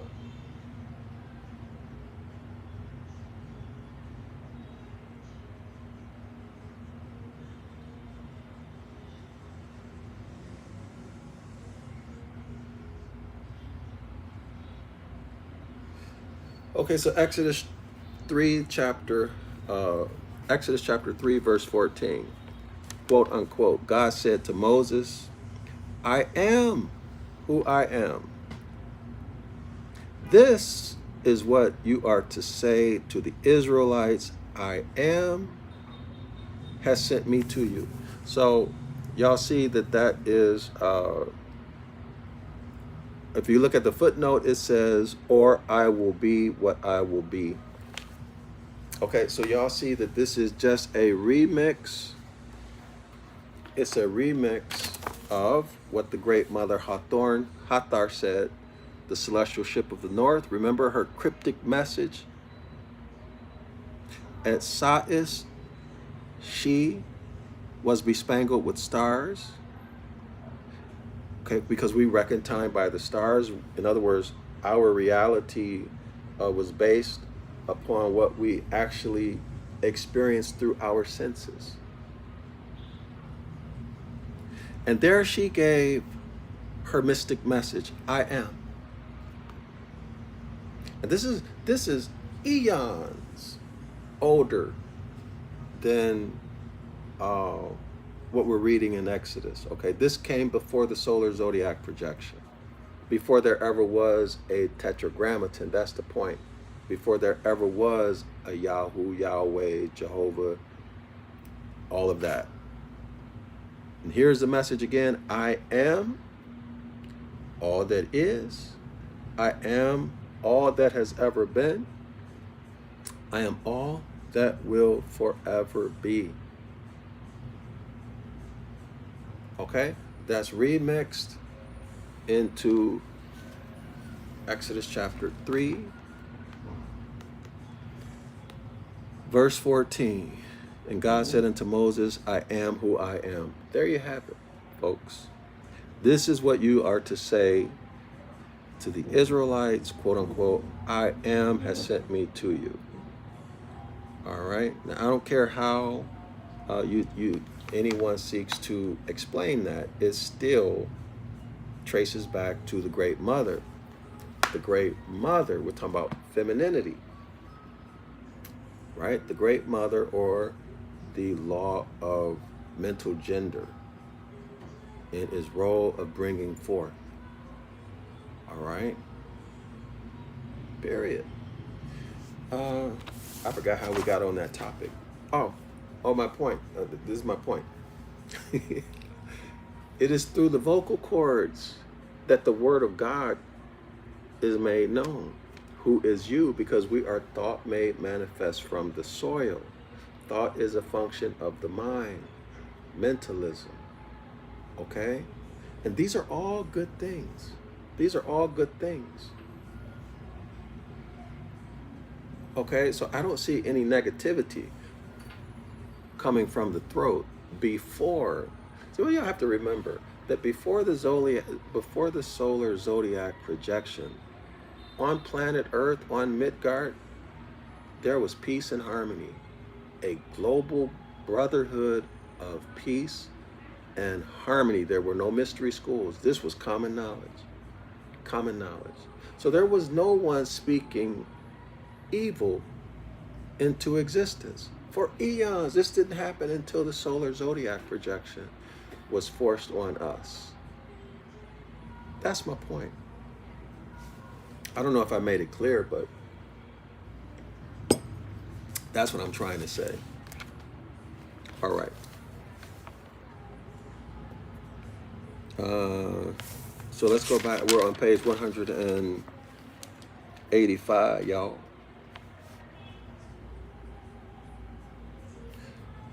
Okay, so Venus joys in Taurus. This is one of the 4 signs comprising the cherubim. Okay, so that's what we were talking about. So of course, that's tracing back to the cherubim.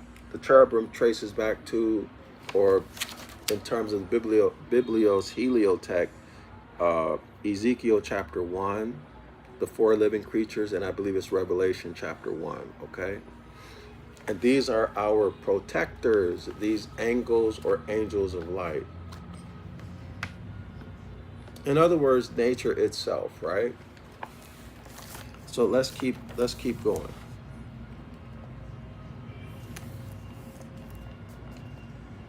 It is the original bull or Baal of the Assyrian religious rite, and was 2,160 years ago the first point of right ascension of the Escheat sun, equivalent to the point now occupied by Aries. So this is the Passover, right? When the sun passes over the celestial equator, bringing in springtime. So because it's bringing in springtime, it's telling us that we're in the northern hemisphere, right? The northern hemisphere, where there are 4 seasons. The Asiatic name for spirit, or beginning and end of life, is all, A-L. Oh. From whence all, Allah, all one and alone, was then in the first degree of this sign, Tau, T-A-U. That's the the Greek pronunciation of Ta, okay, it's a remix of Ta, which is the ancient Ibaryath. Tau, or the place on the cross, or where the ecliptic cut the equator, the ecliptic passes over the celestial equator. All right. So in the Jewish religion, that's Passover. Christianity remixed that into Easter. I think it's the first Sunday after the first day of spring, something like that, right? And Christ gets resurrected, or so I don't remember. Okay, or where the ecliptic is the apparent pathway of the sun, right? Okay, cut the equator or passed over at right angles on the first day of spring of old time, called, quote unquote, the feast of the Passover, or when the sun crossed the line, thus, so showing this cross, these are the cardinal points, right? North, south, east, and west. Okay. Now this cross and the sign Taurus are on its solstitial points. So the solstitial point, summer solstice in the north, June 22nd, thereabout, and December 22nd in the south, or thereabout. So we're dealing with the sun on June 22nd reaches its highest level of elevation, its highest ascension in the northern part of space, and then the SUN sun takes on the title Christ. Okay? So this is the longest day of the year, meaning it has the greatest number of hours of sunlight. At the very opposite end of the same line, so we're dealing with the law of polarity, right, y'all? The Hermetic law of polarity. At the opposite end of the line, the winter solstice, December 22nd, which is the shortest day of the year or the longest night of the year. Okay? The longest night of the year. And of course, December 22nd, this represents the bottomless pit in religion. The bottomless pit of dense darkness where Satan dwells. Okay, hell. And then Satan, of course, is Saturn. And Saturn is described, and Satan is described or personified to be evil and wicked, which is exactly opposite when you trace it back to the circumpolar zodiac projection. Or in other words, the mindset of our ancient foremothers and forefathers. Okay, y'all? Is it clear? So in other words, they're vilifying the Osirians through the solar zodiac projection, have vilified the mindset of our ancient foremothers and forefathers. Okay, in other words, they put propaganda out there to make us hate ourselves and make other people hate us. All right? That's what that means. Make you hate yourself where you don't even want to learn about who you are, and make you scared. Through their stories, right? You are transported into the narrative, be it the solar zodiac projection, where everything that happens from the sun being crucified from September 22nd, where the nights become dominant, they're calling that hell. And darkness is evil and wicked.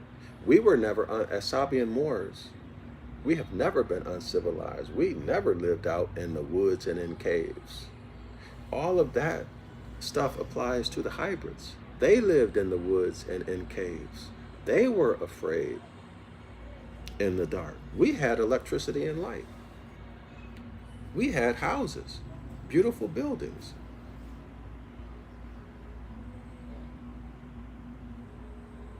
Okay?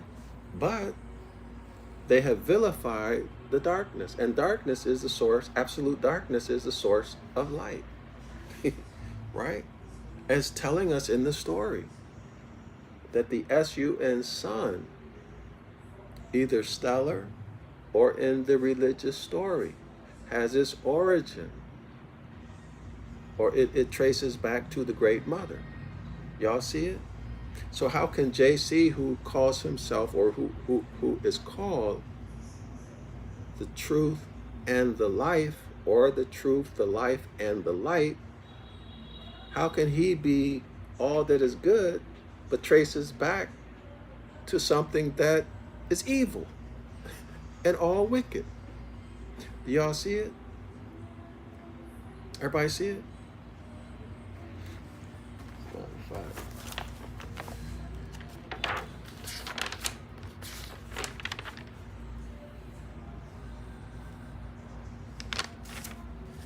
One second, y'all.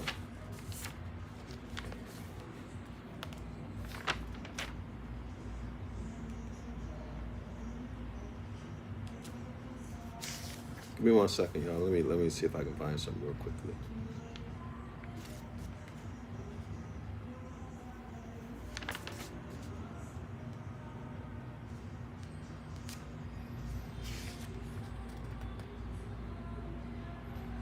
Okay, on page 10 of the Celestial Ship of the North, this is what it says, the second paragraph from the bottom.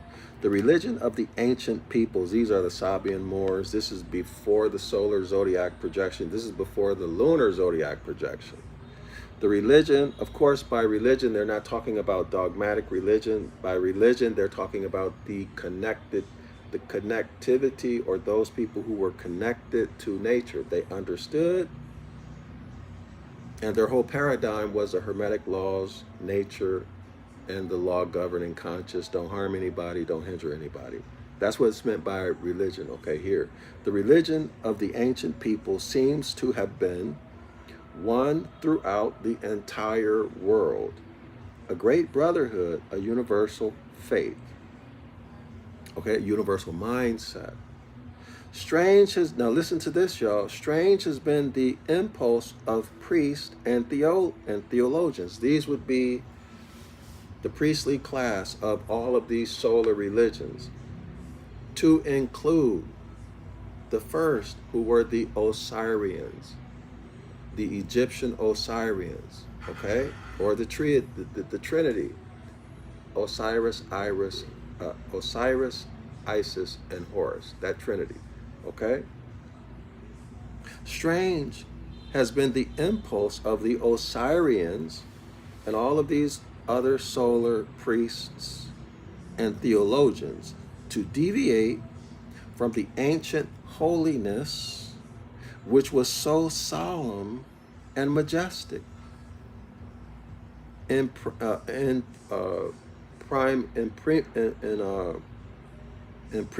premial days, and to instruct the masses in false doctrines. Y'all see that? So this is showing you, this author is showing you in no uncertain terms that the introduction of these solar religions was done with the purpose and intent to destroy the mindset, or let me rephrase it.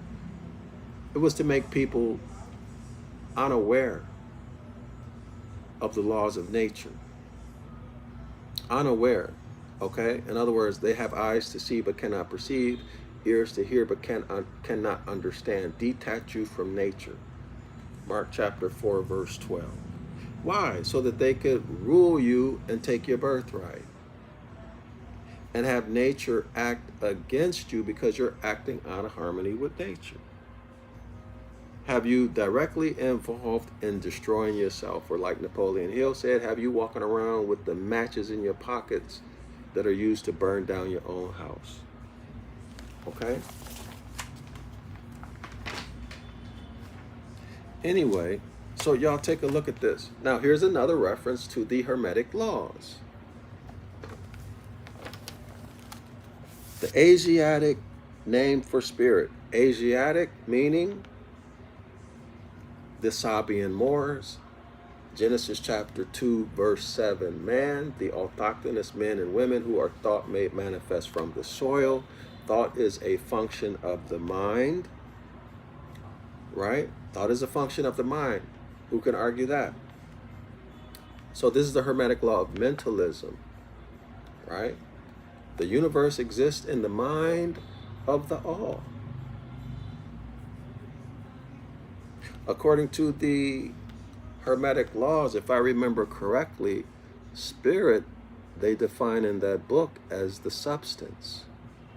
The substance, that if you remove it, it's no longer what it is, or what you know it to be.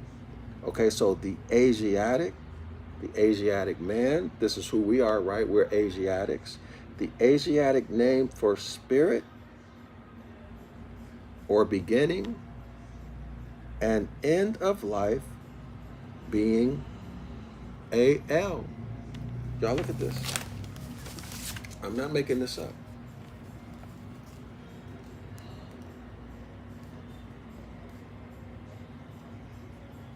Do y'all see it? Y'all take a screenshot of this paragraph.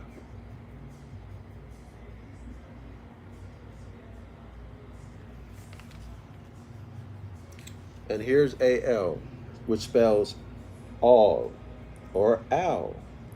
And take special note that al is one of the appellations of the Moorish Americans. The Eels, the Owls, the Bays, the Days, and the Alis. This is what connect us to the land. Now, isn't it interesting that Al or all is one of our appellations? All is mind. The universe exists in the mind of the all. And thought is a function of the mind. Everyone see that? So I hope y'all like and share this video and pass this knowledge forward, okay? Pass it forward. The Asiatic name for spirit or beginning and end of life being al, from whence all. So all is mind. The universe exists in the mind of the all. From whence all, Allah, arm, leg, arm, head, al, one, and alone, was then in the first degrees of this sign, Tau.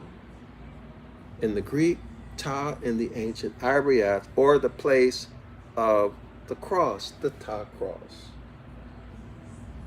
Y'all see it? Taurus, Leo, Scorpio, Aquarius. Y'all see that?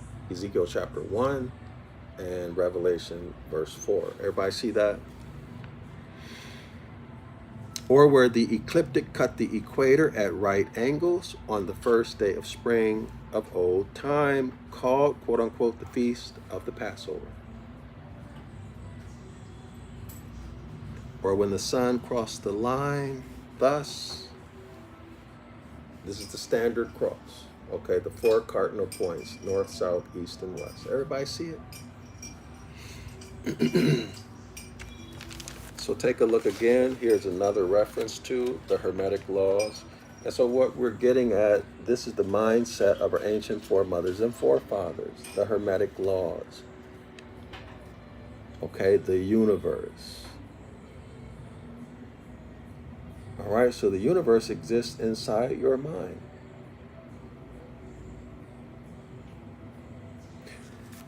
So now we understand why the Moors are the law. Plain and simple, right? All is mind. The universe exists inside of the mind of the all. All is derived from al, al.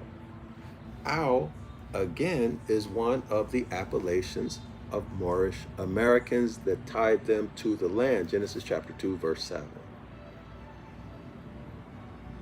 Right?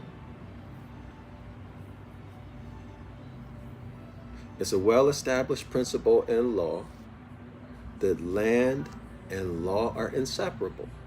Therefore, land is the substance and subject matter of the law. Go to your law dictionary, look up land. You will see as one of the definitions or meanings or synonyms, it's Moors. M-O-O-R-S. Moors. Okay, so Moors and law are inseparable. Therefore, Moors are the substance and subject matter of the law. Y'all see that? How are you going to be separated from yourself unless what? Unless your eyes have been disconnected from your perception. Unless your ears have been disconnected from your perception or from your mind, is what I mean. And now you don't even much know who you is, let alone what your birthrights are. Do y'all see it? So this is why when the Moor stands up erect, his feet are in the South Pole. His feet represent the South Pole, which are principles. Love, truth, peace, freedom, and justice. He's not injuring or harming anyone. And his head represents the North Celestial Pole. He's in the mindset of his ancient foremothers and forefathers, Circle 7 and Clock of Destiny. Okay? And a large part or prominent in our paradigm is what? Beginnings, new beginnings, births and rebirths, transformations. The beginning of man, in the flesh, and also time, right? Because the Great Mother is the mother of revolutions, the mother of time. All right? So, welcome. I hope you know yourself better now. I'm introducing you to yourself.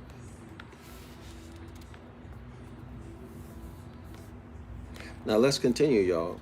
Now this cross and the sign Taurus on its solstitial points or magnetic pole became the sign of the life giver. That's very interesting. Did y'all hear that? Now this cross, now this cross on the sign Taurus on its solstitial points or magnetic pole became the sign of the life giver. Well, who's the life giver, y'all? The life giver traces back to who?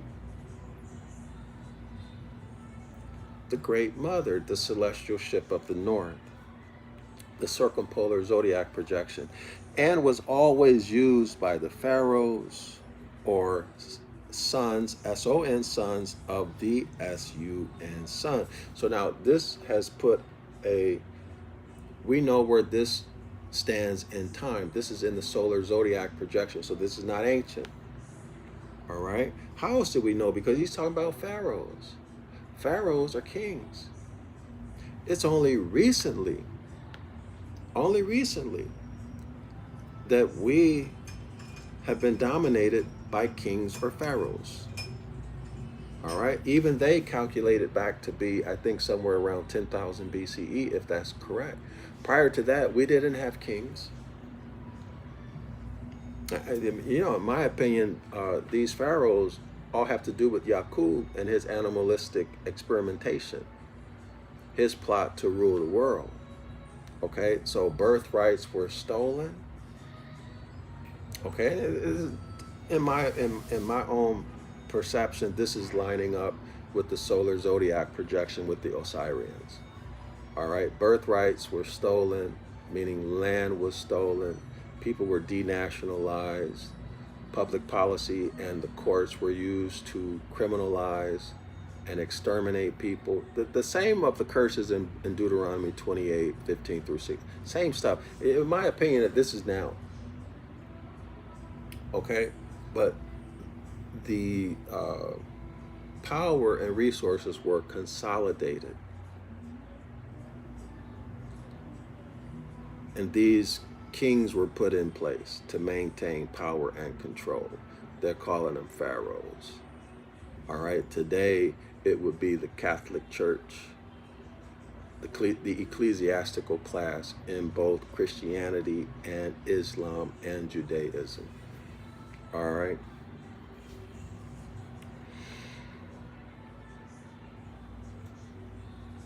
All right. So anyway, it continues, and always used by the pharaohs or sons of the Ashuan sun as their emblem of power of life and death over their subjects. Okay. So this is in contradistinction to the brotherhood, the harmony and peace that existed for eons on planet Earth on Midgard before the introduction of the solar zodiac projection and these pharaohs. Thus, Taurus, and from beginning, the sign in which Venus has her strongest dominion.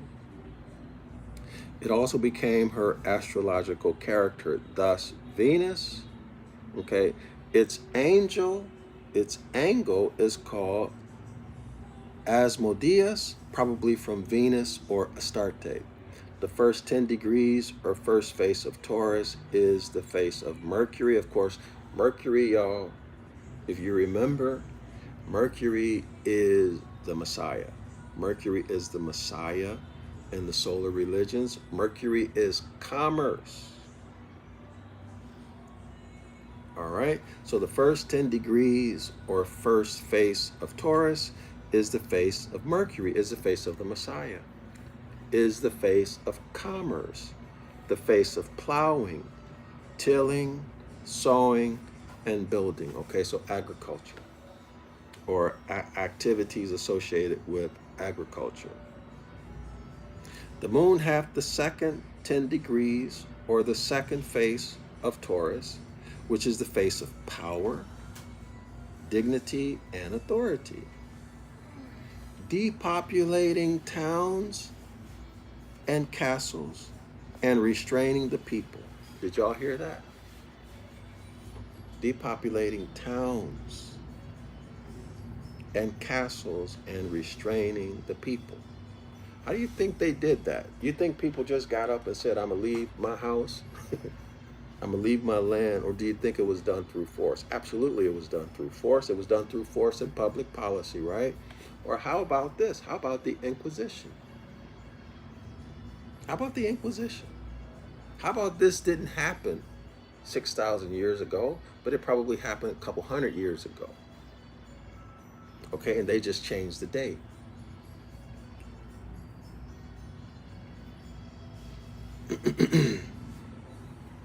The moon is exalted in 3 degrees of Taurus. It is the night house of Venus, and its day triplicity, and the night triplicity of the moon. Saturn has the third face of Taurus, which is a face of misery, servitude, poverty, necessity, and cruelty. So this is again a defamation. Of course, Saturn is a remix of Soot, S-U-T, the first son of Hathor, or the first son of Typhoon, the great mother Typhoon. Who, by the way, y'all, is where this Messiah figure comes from in the New Testament, JC the Christ figure. All of the solar religions have a mother and a son. I'm sorry, a father and a son. Well, a mother and a son too, right? Because it's the Trinity, the Father, the Son, and the Mother. But that son is the Messiah, who's a remix of Soot, right? But in Christianity, is the Immaculate Conception of the Son. But that's not the immaculacy, if that's a word, applies to the Great Mother when you trace it all the way back to the celestial ship of the north. Y'all follow me? So Mercury traces back to Soot, okay? But they speak so negatively of it, right? They speak very negatively of it. Why? To get you to have a very negative self-image, okay? Get you to have a very negative self-image of yourself at the level of what? DNA memory, okay? So Saturn has the third face of Taurus, which is the face of misery, Okay, there's nothing. By the way, soot is the hour hand of the clock of destiny. Soot is the hour hand of the clock of destiny in the southern celestial pole region. And the southern celestial pole region, scholars, this is the polar region of truth, of principles, love, truth, peace, freedom, and justice, the 5 highest principles in the universe. All right, so if you break them all down to their most common denominator is, or most fundamental aspect is going to be what? Do no harm or injury. Y'all see it? But look how they vilify it and make it evil. You know why? Because if you hear this, it will resonate and speak to you. So they present it to you in a way that's negative so that the conscious mind will reject it. But the subconscious mind, if it gets the clear message, it might get through your conscious mind gatekeeper and into your subconscious mind, and you might respond to it. So they make it negative so that the conscious mind, the gatekeeper, rejects it. Y'all see it? And then keep you in the curses. So he continues.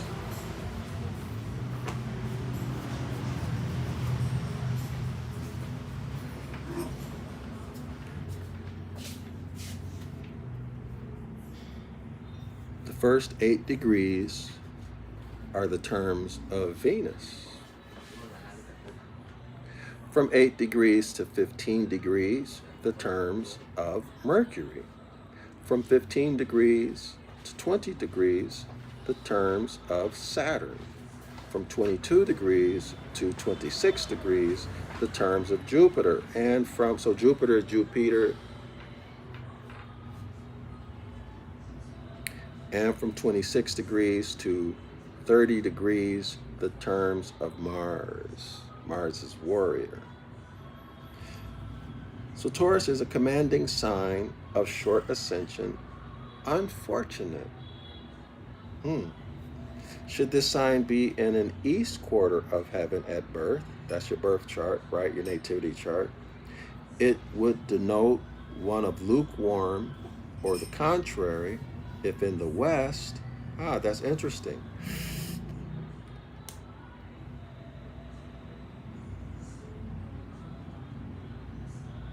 If in the west, cold. It is called Taurus, signifying a bull, because the Escheat sun being therein, the heat is more fixed and fortified. And the moisture consumed or expelled. So this would be the middle of the season, right? Because you can't go back to the beginning and you can't go forward to the end. You're stuck in the middle, fixed. The temperature of the air tending rather to dryness, which resembles the nature of a bull. I don't know if that's true or not. The conjunction of the Ba, capital B, A. Okay, the conjunction of the Ba, capital B, A. The noise or utterance of the bull or calf, and Al, A-L, or God. Now listen, look at this. Another reference to the Hermetic Laws.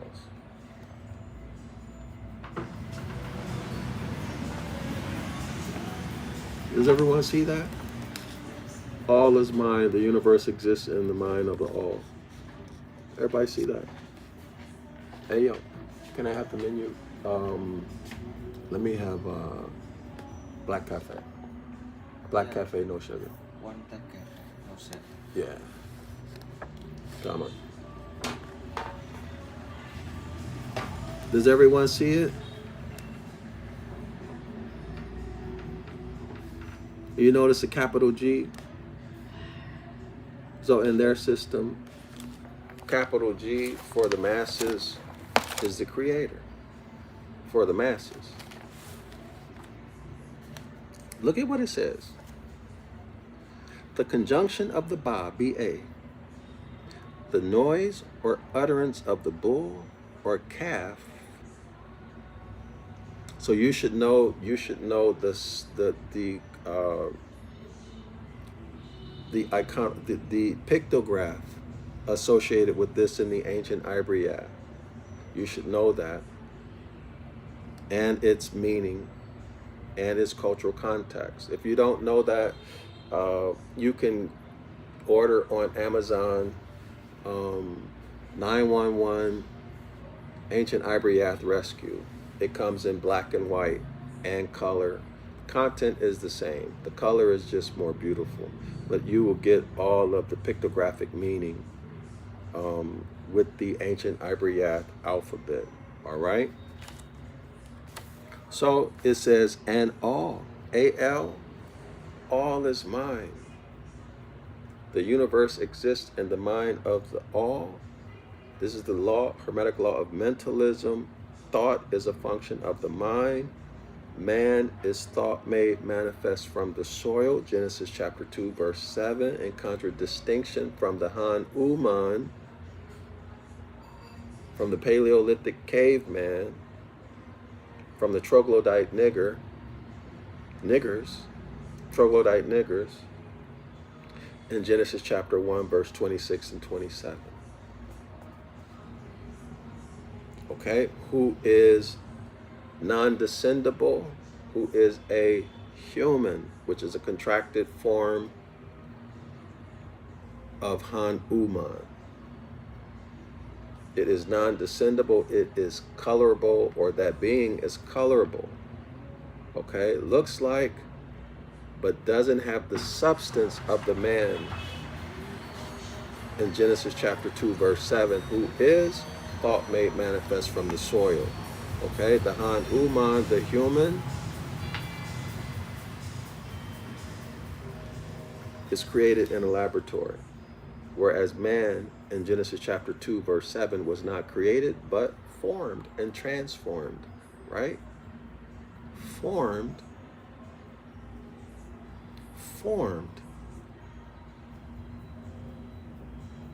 Because man, there never was a time when man was not.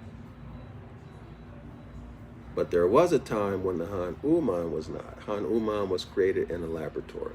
Genesis chapter 1, verse 26 and 27. This is the human and who is by law, by lawful definition, a monster, and who is non-descendable.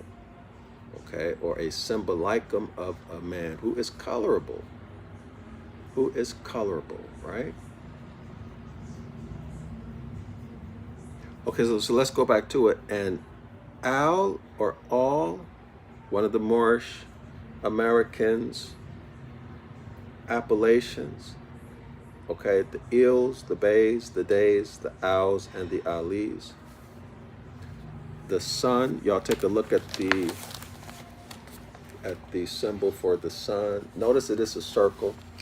Y'all see that circle with the dot in it? Hold on. Give me 1 second. So I'm gonna share what this means. This circle with the dot in it. So the S-U-N, sun, do y'all see it's a circle with a dot in it? Do y'all see that? Everybody see that? Right here. Hold on. That circle with the dot in it represents the S-U-N, sun. This is the symbol for the S-U-N, sun. Okay, so that dot represents the absolute blackness, represents the great mother that we read about on page 14 and page 9 of the Celestial Ship of the North. That's what that black dot represents. So the light is a shadow of absolute darkness. Okay? Remember when we spoke about that earlier? So the S-U-N, sun, the orb, the disk in the sky, is really reflecting absolute darkness. if you punch a hole, I guess, in the sky, if you could imagine what you think is the sun, peel it back, all right, what you would see is that the sun is a reflection of absolute darkness that is behind the sun. All right, so this is what our ancient ancestors said. Okay, that's what so that's what that black dot represents. If you can wrap your mind around that, okay, and that's what makes all of this so offensive. I mean, once you understand this, that's what makes it so offensive. All right, and even remember the mystic message. Remember, what did the Great Mother Typhoon say? What did she say? She said, the fruit that I gave birth to is the sun, sun. So now the sun, the Osirians, the sun, okay, kills his mother. Right? The sun cast out, defames, etc., his own mother. Okay, that's how the story goes. And then he blames the mother for not keeping time right. Y'all see how sick this is? Once you understand what's really happening here, and then the son steals his mother's identity by saying, I am the truth and the life and the light. Well, there's nothing of the sort. Y'all get it? Okay, so anyway, let's keep it going. And the all, or the owl, or God, capital G-O-D, the S-U-N, sun, in the sign Taurus, God in the sign Taurus. Okay, y'all know who the mother of God is? This is the great typhoon, the celestial ship of the north. Okay. All right, so the sun in the sign Taurus, making Baal, or Al, and Ta, that's Taurus, that's Apis the bull, remember the Ta cross? Or God, the S-U-N, sun, or the calf, or bull, in the same sign of the great beginning of all things. So they're saying the beginning is, if I'm understanding this right, is when springtime or the Passover was happening in the Zodiac age of Taurus, the last go-around.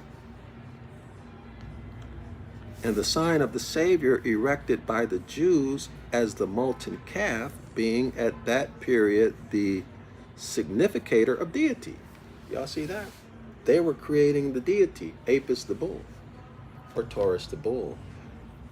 Okay, they didn't want to leave the zodiac sign Taurus, okay, which is all they knew. So that was all they knew, according to the story, when they were back in ancient Egypt, right? In the land of Goshen. But remember, well, let's let it go at that. Let's keep going so we can finish this up. And the S-U-N sun was always the creator of the Ta cross of Egypt, under the name Al, wow, this is incredible, El, Eli. So you know Eli can be Ali, right? Because the vowels are interchangeable. Elohim, Allah, Elisha, or any of the variations of Al, A-L, or El, E-L, or was the Al, Tau, okay, so Al, Tau, outer today. So to this day, The central and prime object in the church or Masonic lodge is the altar. Do y'all see that?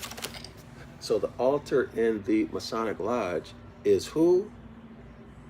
The ills, the owls, the days, the bays, and Ali.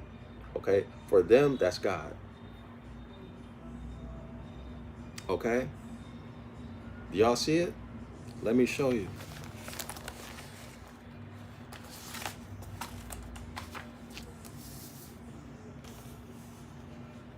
So this is our culture. All right, this is who we are. And this is why these people, many of them, they hate us and want to keep us in the state that we're in mentally. Okay, because once we return to the Most High, once we return to the mindset of our ancient foremothers and forefathers, who is us? The law of mentalism, thought made manifest from the soil. We're back in the blessings. And there, in other words, we're back in our proper status and possession and enjoyment of our birthright. And then they're back in their proper status, which is paupers, vagabonds, and fugitives from justice, according to law. Hold on, y'all. I'll be right back. Oh, man. I'm getting hungry, too. I don't know, how long have we been going? Oh, only 2 hours. 2 hours and 40 minutes. So give me 1 second. So this is page 187, y'all. Be right back.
Okay.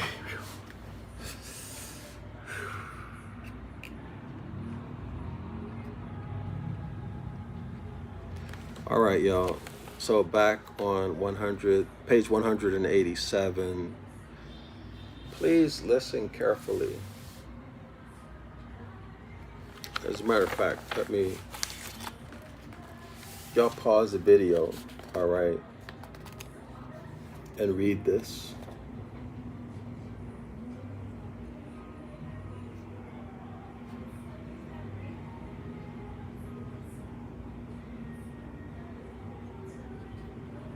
Now, do y'all see our noble titles? Do you see our noble titles, our birthrights? Let me try to find something for you. Give me 1 second.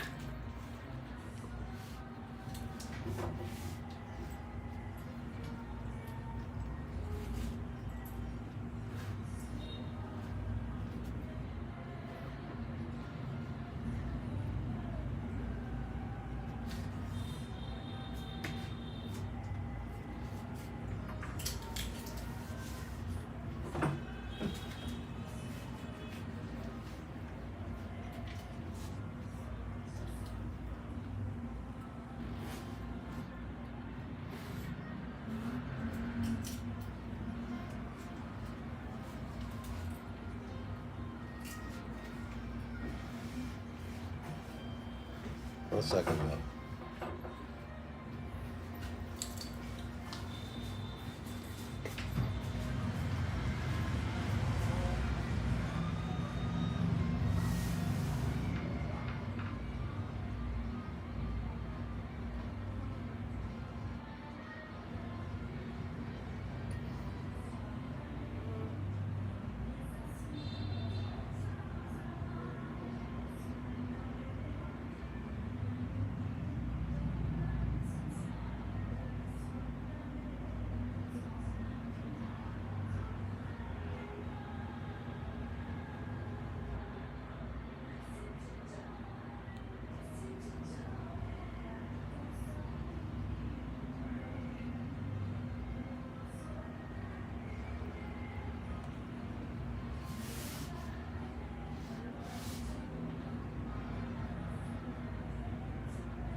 One second, y'all.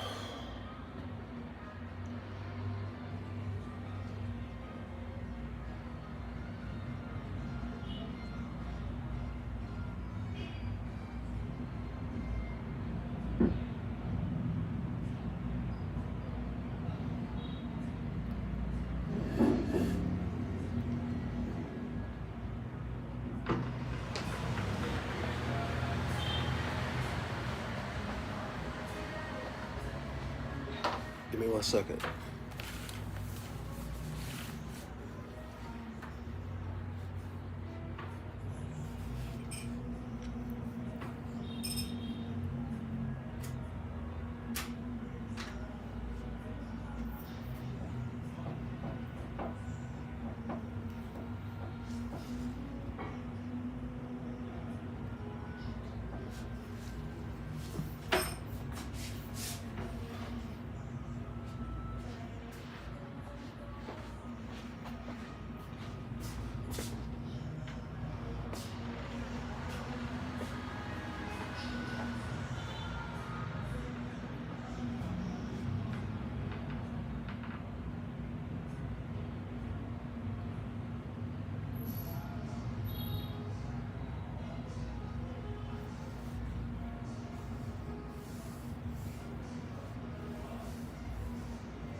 I'm trying to think of the name of the bull. I can't remember the name of the bull, y'all.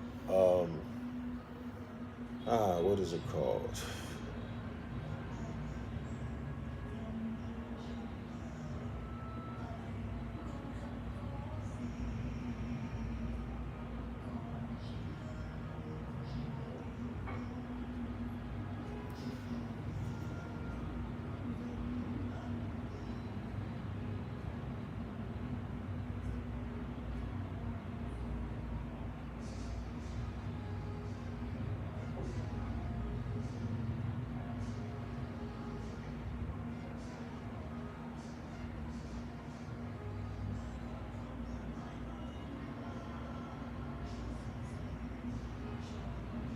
Bison.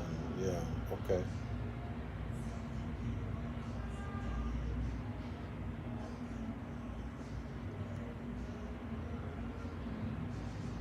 Oh.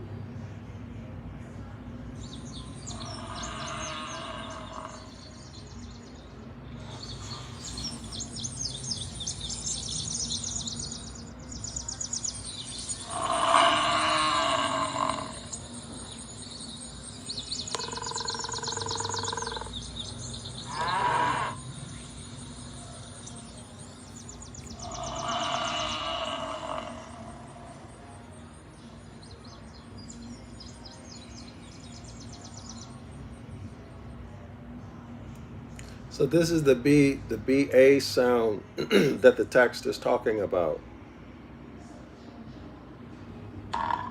There we go.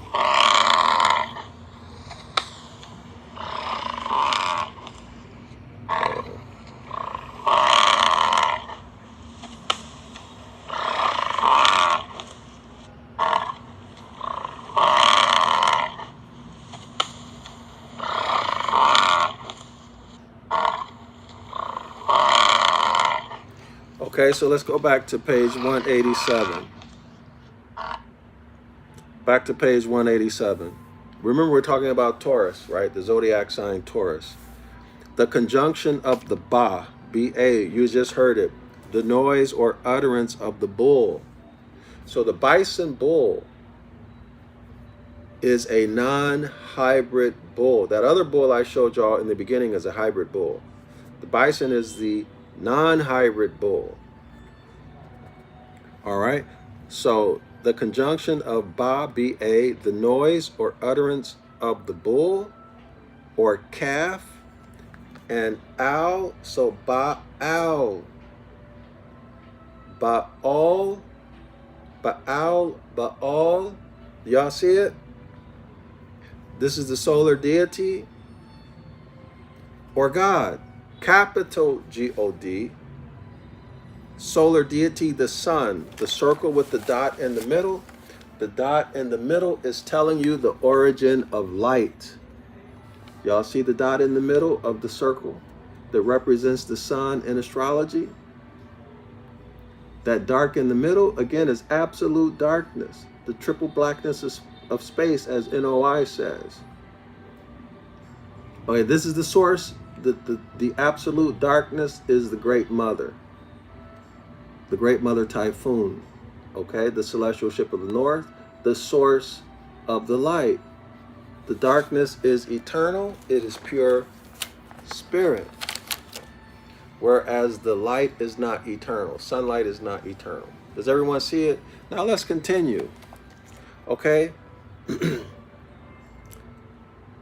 So the bull or calf or owl or God or the Escheat sun and the sign Taurus, making Baal or Al and Ta, or Al and Ta, the Ta cross, or Al and Ta, Al and the Ta cross. Taurus, Apis the bull, right? Leo the lion, Scorpio, and Aquarius, okay? Or Al and Ta, or God, the Escheat sun in the sign Ta. Or the calf or bull in the same sign of the great beginning of all things. And the sign of the Savior erected by the Jews as the golden calf. So if you count back, I think it's going to be somewhere around 6,000 years. The different, let's see, Pisces 2,160. Aries, the ram, 2,160. So that's 4,000 years, roughly 4,320. And then go back one more, that's Taurus, 6,000, maybe 6,450, whatever it is, years. Okay, it takes you square back to what? The biblical chronology of 6,000 years. Do y'all see it? And then you can overlay that over all of the alleged history and make correlations between the events of history and then the meaning of the zodiac signs and their energetic effects. This is what they've done. All right? But the non-dynastic pharaohs goes back to allegedly 10,000 BCE. I don't believe that. But I wasn't there. So it's neither here nor there. But the point is that I want to make or want to emphasize, and so let's continue. And as the S-U-N sun was always the creator of the Tau cross or the Ta cross of Egypt, under the name of, remember, what's the Ta cross? Altar today. Under the name of, or under the appellation of, Al, A-L, Il, E-L, Ali, E-L-I, or A-L-I. Y'all see it? The Owls, the Ills, the Alis, the Elohim. The Elohim. As, let's take this back to Clock of Destiny, Volume 2, page 38. Where Noble Drew Ali passed information on to C.M. Bay, who recorded it in this work. Quote unquote, page 38, Clock of Destiny, Volume 2, C.M. Bay. The sons of a widow, the widow is the great mother Typhoon, the celestial ship of the north, are the only supreme beings, of whom can stand in the form of a cross.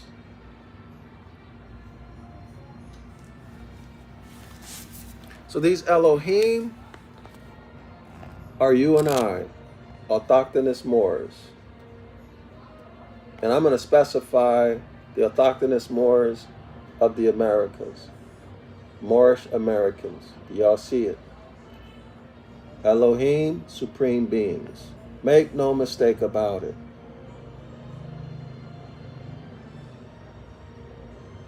See, what did he say? The altar.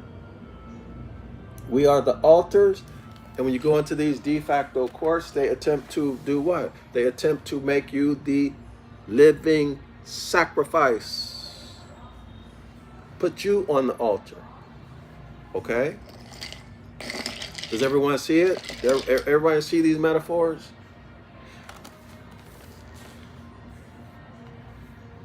So let's continue. And as the S-U-N sun was always the creator of the Ta cross of Egypt, under the name of Al, Il, Ali, Eli, Elohim, Allah, arm, leg, arm, head, Elisha, or any of the variations of Al, A-L, or Il, E-L. Y'all got it? These are the Moorish appellations. The appellations that tie us to the land as the rightful heirs.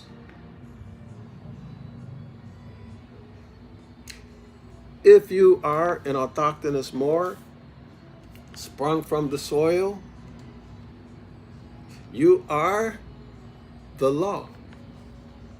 Land and law are inseparable. Mors means land. Land means mors. Mors and law are inseparable. Therefore, mors are the substance and subject matter of the law. Period.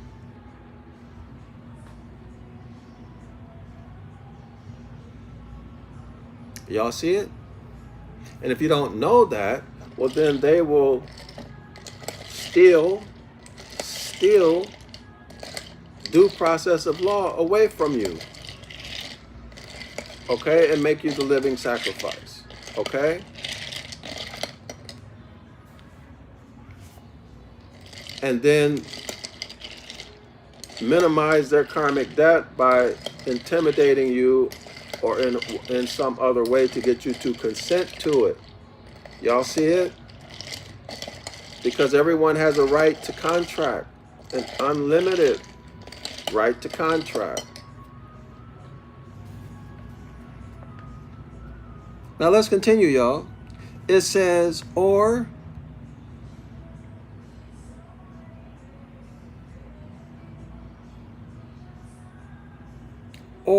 any of the variations of il and all. Or was the al tau, al space tau. So to this day, the central or prime object, and by the way, that circle in the middle, that black dot in the middle of the symbol of the sun, in the middle of the circle, that's called the central sun. Okay, the central sun, that's really behind the sun reflecting light. So it's not the sun producing the light, but the light is being reflected by the sun. In other words, it's an optical illusion. Okay, so the absolute darkness, the central sun, is actually behind what we see as a sun, and it's reflecting light off of that central focal point we call the sun. All right, y'all, now let's keep it going. So now we're talking about the al tau in Greek, tau. So the al, plus, so the word, the appellation al plus tau, tau in Greek, which is the cross that looks like an X, talked about in Ezekiel 1 and Revelation 2. They're combining these words together into a compound word to produce altar. So you see the word, but you don't understand what it means. You hear the word, you see the word altar, A-L-T-E-R, but you don't perceive what it means. You hear the sound altar, but you don't understand what it means. Right? You are unaware that it is al and ta, or tau, and what those two words mean.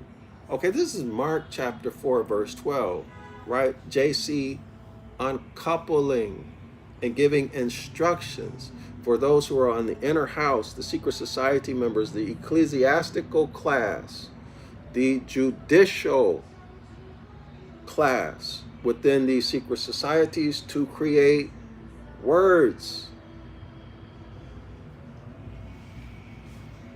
from roots and basis, etc., that the subconscious will perceive, will pick up and perceive, but the conscious mind won't. This is the mechanism of how they uncouple your eyes and your ears from your mind and get you to create a false reality. By what? By the magic of the pen, by the Hollywood. Okay? By the Hollywood, the magic of the pen. Y'all see it? Everybody see it? Now let's continue. So to this day, the central and prime object in the church or Masonic lodge is the altar. What's the central or prime object in nature, y'all, in reality? It is absolute darkness. It is absolute darkness. This is pure spirit. But most of the people think the S-U-N sun is. Okay? What's the central piece in a church or a Masonic lodge? It is the altar. It is you, autochthonous Moors. Okay? So he says again, in the church or Masonic lodge is the altar or place where the S-U-N sun should first appear, or the Holy of Holies, or the place of the burnt offering, or the first place of the eternal fire, or validity of the universe, the first point of right ascension, or R.A. or Osiris, or capital G-O-D, God the Infinite. Now, we discussed already that Osiris, his followers, this deity's Osiris is Sebek Ra. Okay, a solar deity. The followers of Osiris, who were called Osirians, through warfare, through violence, through public policy, through manipulation, degradation, they outcast the Great Mother Typhoon. Those of our ancient ancestors, the Sabian Moors, who maintained the mindset of our ancient foremothers and forefathers, which is, or which are, or which was, I don't know how to say it, but the mindset of our ancient foremothers and forefathers is the Hermetic Laws. Okay? Natural phenomena in nature and natural law governing consciousness, which is to do no harm and do no injury.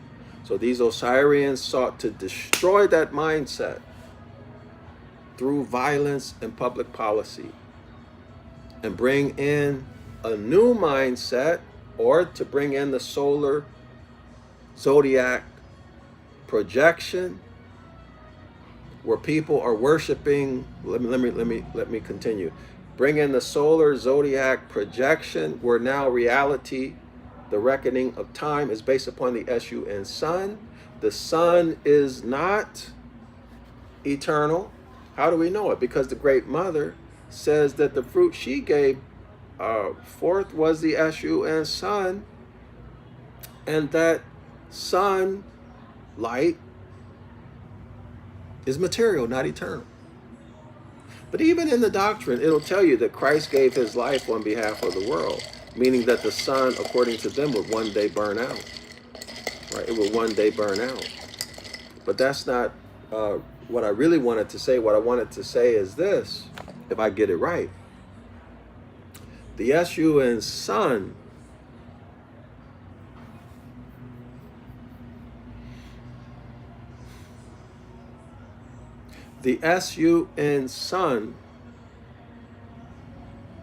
is not the source of light. That's the point I wanted to make.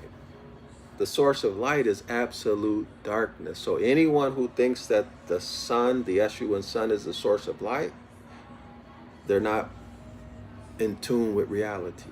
This is according to our ancient ancestors, right? Absolute darkness. Again, on the celestial ship of the north, absolute darkness adopted illumination, adopted light, so that it could be seen. This is on page 9 of the celestial ship of the north. She has been imagined as intensely black, her bosom bare, crowned with the golden pyramid, about which twined an immense serpent. Night and darkness belong as symbols to very great antiquity. A superabundance of darkness metaphysically is light. Darkness adopted illumination in order to make itself visible. That's a quote coming from Robert Flood. Y'all read that. Okay, so these solar deities are not the quote unquote, or connotatively speaking, creators of the boundless universe. Okay, let's make it clear. Page 14. Again, I know I've covered this already, but I want to do it again because I'm talking about it. Because we're covering it again.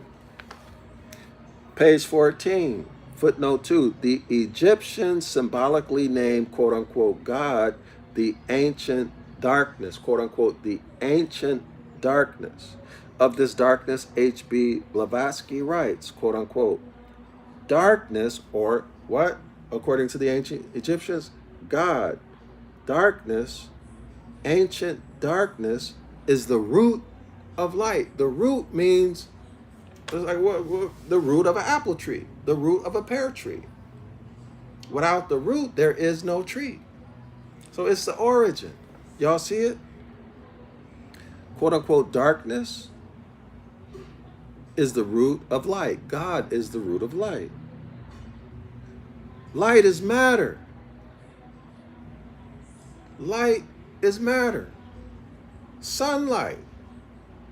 So if you take this to the logical conclusion, sunlight is matter. So therefore what? The solar deity is matter. Darkness is pure spirit. Darkness, metaphysically, is absolute light. This is the central sun that we looked at in that symbol, that astrological symbol of the sun. You see the circle with the dot in the middle, representing absolute darkness, representing the source of light.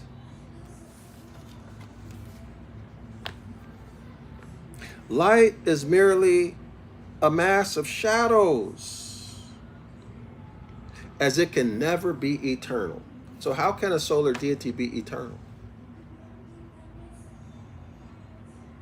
And light is simply an illusion. Remember, why is it an illusion? Because darkness adopted light so it could be seen. From page 9. Y'all see this? So the solar zodiac projection is not the reality, is not the mindset of our ancient foremothers and forefathers. We reckon time, again, by the Hermetic laws, the laws or principles that undergird, that determine the relationship of natural phenomena, how things interact, how they move, the intelligence behind nature and natural phenomena. And I can't say this enough. I hope I'm not boring y'all. I can't say it enough. But the natural law of consciousness to do no harm, no injury. Okay? No slick stuff. Thinking you're going to be the puppet master. So you say something spicy, or you mislead, deceive people, trying to get them to act, to destroy someone without you doing anything. Let them do it. No. There's the Hermetic law of cause and effect will catch up with you. Okay, even if you trick them into consenting. Of course, of course, in that case, they are more responsible, I guess, or they carry a heavier weight of responsibility than you do because they took the action. But it will still catch up with you because you're out of harmony with nature, right? Does everyone see that? So when you walk into a church or a Masonic lodge and you see that center altar, you should see yourself, metaphorically. You should also understand why when you go into these de facto courts, you are, or they want to make you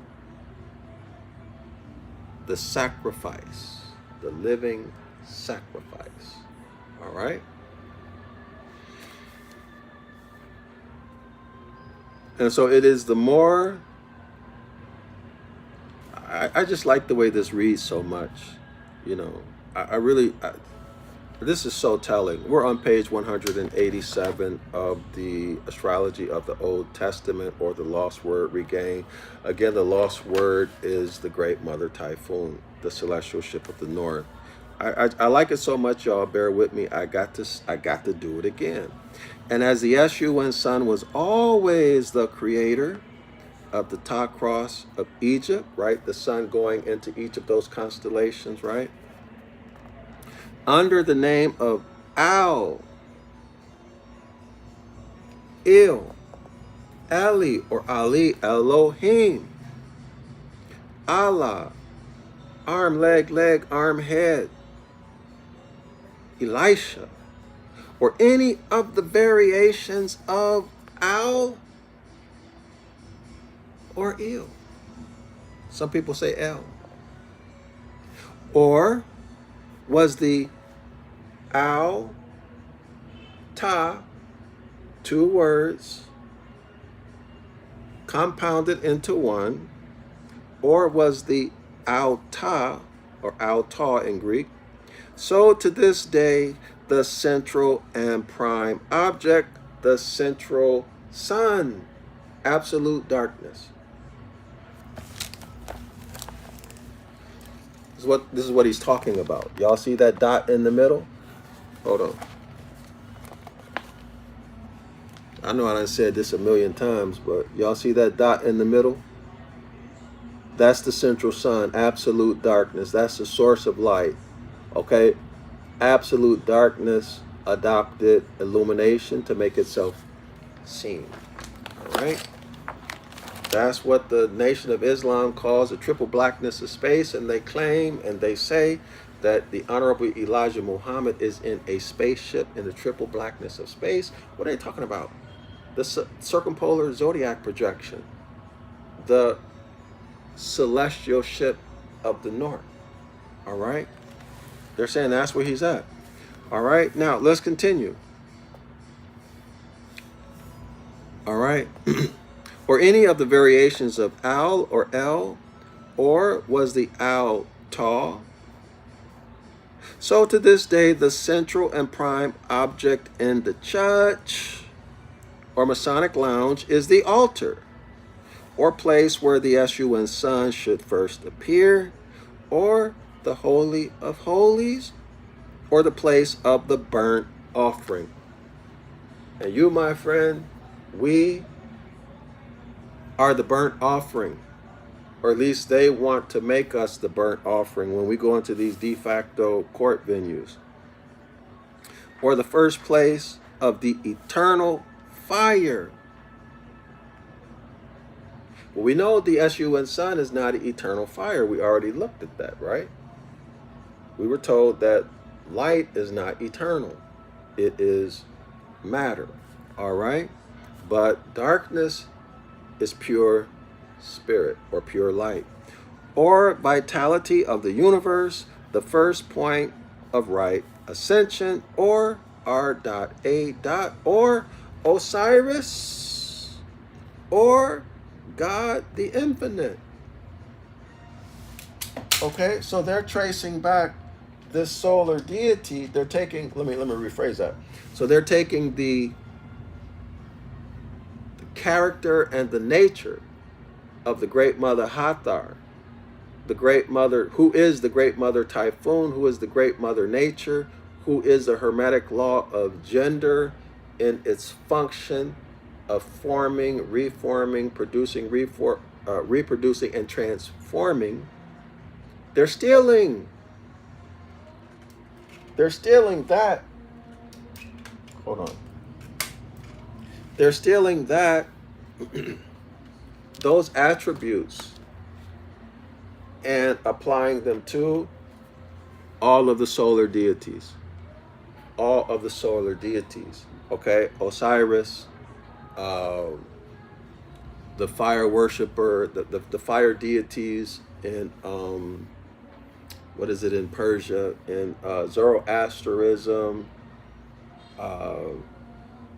Apis, Osirapis, the combined deity Apis and Osiris for the Ptolemy pharaohs, right? What's the other one?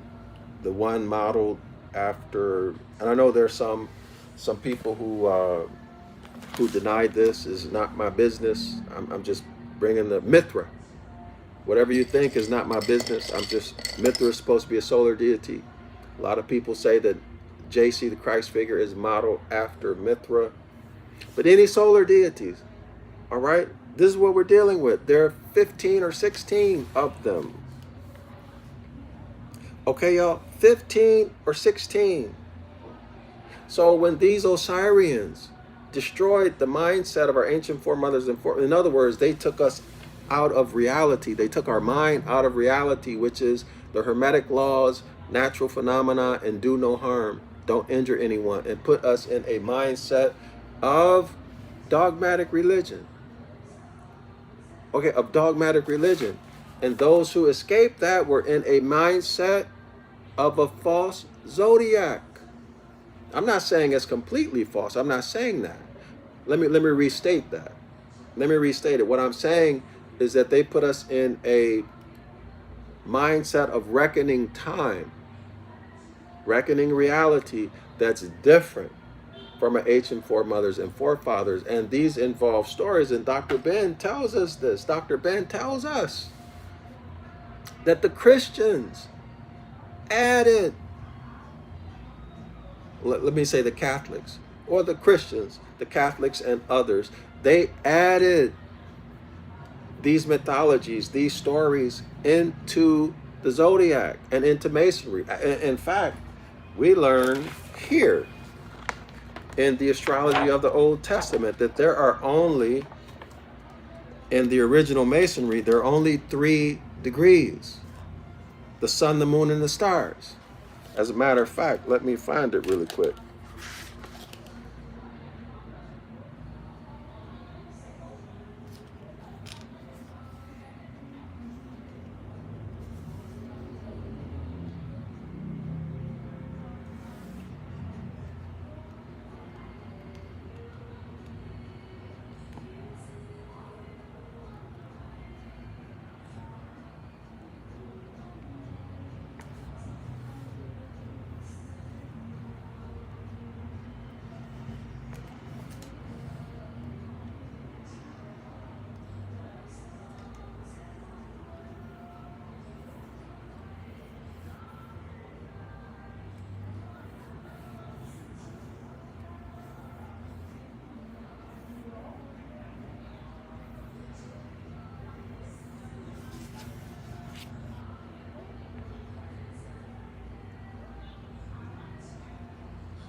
Hold on, y'all. I'm on, actually, I think I'm on the right page. I opened it up and turned it to the right page. I just have to find it. I see it in my side note. In my margin notes.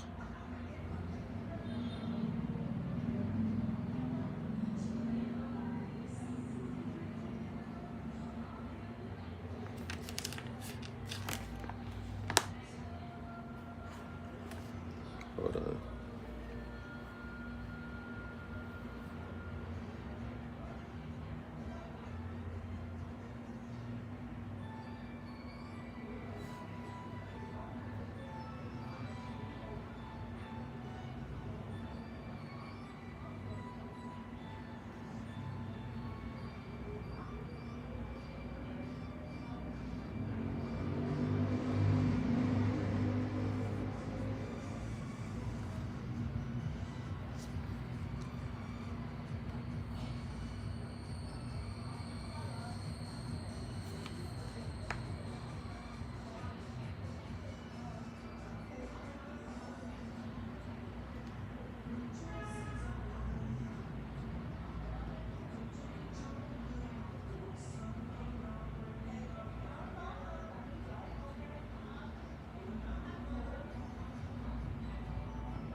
Hold on, y'all.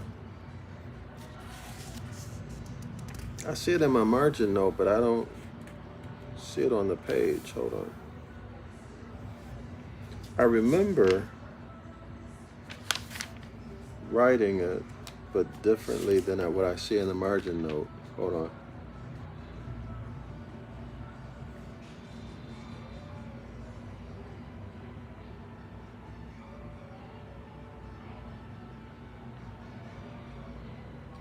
One second.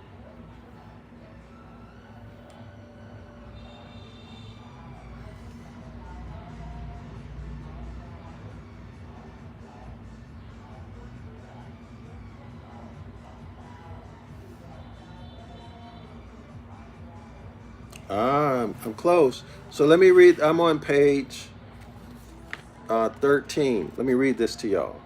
So-called Christianity have no. So I'm in the astrology of the Old Testament.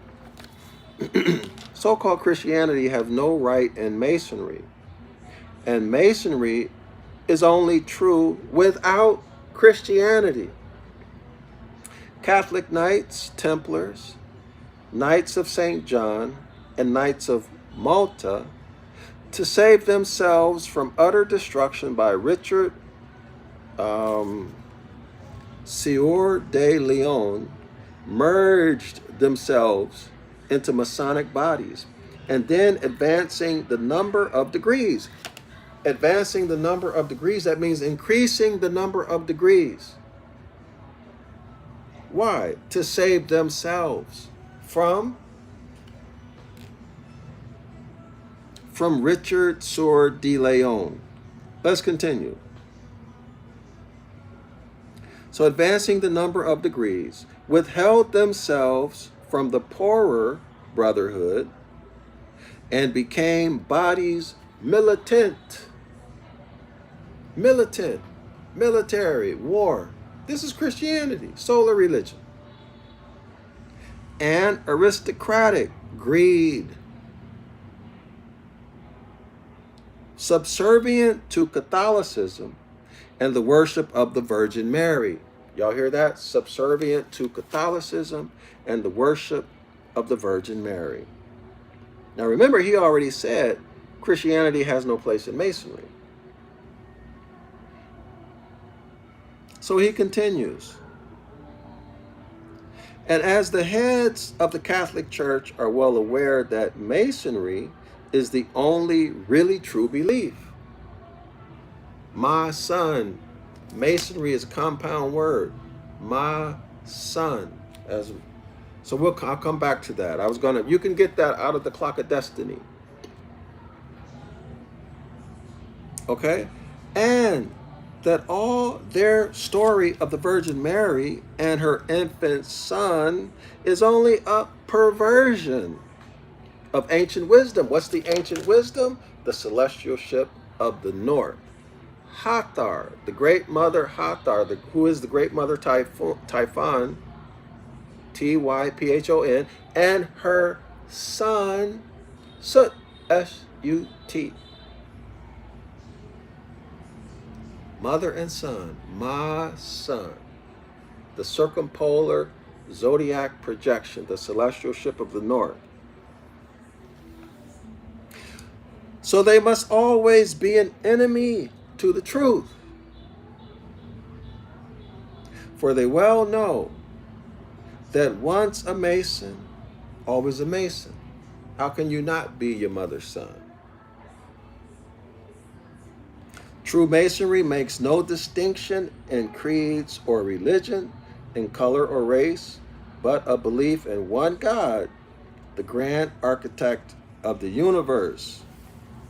So I want to get to the part where he tells the truth that there are only 3 degrees in Freemasonry, and not Freemasonry, that's something different, in Masonry. Hold on. I need to get there, but y'all see that for yourself, okay? Christianity was injected into the ancient science of nature. Hold on.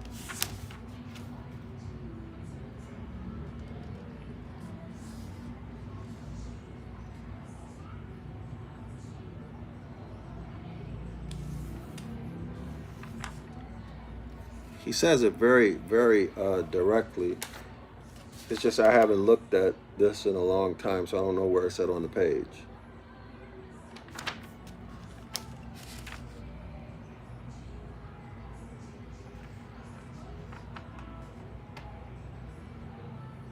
Ah, here it is. I think I got it. This is page 11. Page 11. Okay, so you see the two pillars, right? That's the covenant of Jachin. Jachin and who's the other one? It'll come to me. The covenant of work and the covenant of grace. All right, so here we are, y'all. Page 11. This is to the point.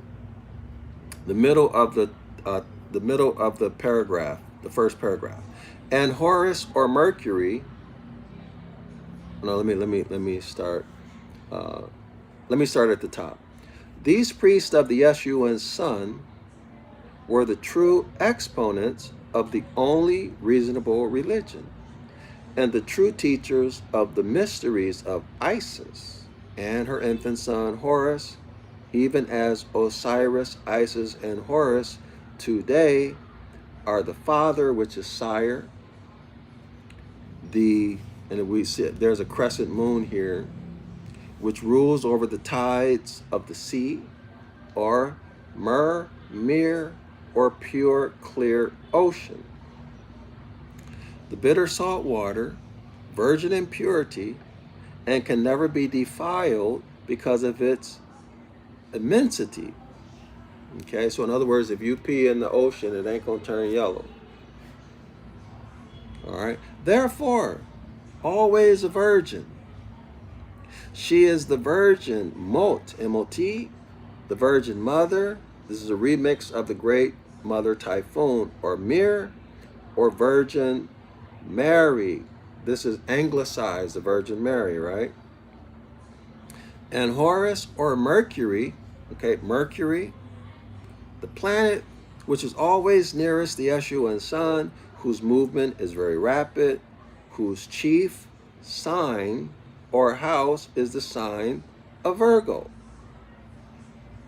Virgo the Virgin. Now remember, Virgo is also a remix of the great mother Typhoon, the celestial ship of the north.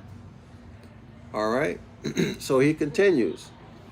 It says, whose chief sign or house, chief house is a sign, Virgo, the Virgin, who is Mercury, the planet that rules exchange, merchandise, commerce, all mediums of exchange between country and country.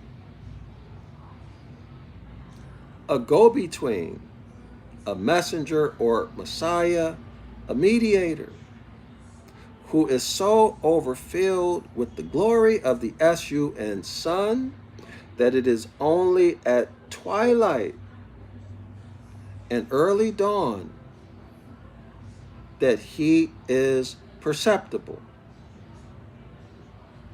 In other words, you can only see morning at dawn because the sunlight is hitting Mercury so strongly. All right, and it continues.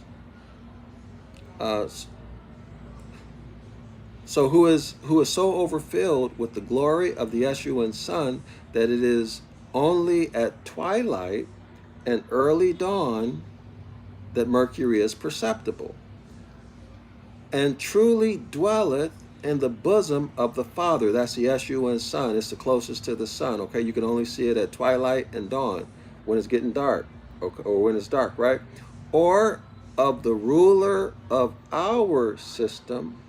And this Horus is the measurer and is the infant son, S-U-N son, or S-O-N son. These then, listen y'all, these then are the three great lights: Mercury, which is wisdom, the Escheat sun, which is strength, and the moon, which means beauty. These equal the three great pillars of Freemasonry. The 3 great pillars of Freemasonry. So where do other 33 degrees come from? Where did the other 30 degrees come from? Let's continue. Masonry, corrupted by Roman Catholicism, has lost its ancient landmarks and been carried into captivity. And were it not for its oaths and allegiance, would be sunk into ignorance. There can be no more than 3 degrees to Masonry. All these are spurious. All else are spurious. So in other words, those other 30 degrees, they just threw them in there and they have no meaning, no rightful place in there. All else are spurious and purposefully invented by Catholicism to create dissension and dissatisfaction. In other words, divide and conquer. The purpose of those other 30 degrees are to divide and conquer. Even within the brotherhood of Freemasonry. Y'all see it? So they did that to destroy the original Masonry. So let's continue. The 3 first and only true degrees of Masonry are universal, and when given under Hebraic rites, include all there is in the entire 33 degrees of so-called Masonry. Masonry that debars anyone on account of his religion is not Masonry. Masonry that enjoins an obligation to support the Virgin Mary is a fraud and no Masonry. Masonry not instituted by the ancient people, who are the ancient people, the Sabian Moors, is worthless and of no account.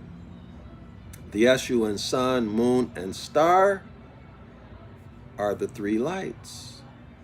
But a sign has no ruling. Y'all got that? But a sign has no ruling, and yet the 30 degrees of a sign were added to make up modern Masonry. Ancient Masonry is found all over the inhabitable world. Modern Masonry in but a small portion of the world.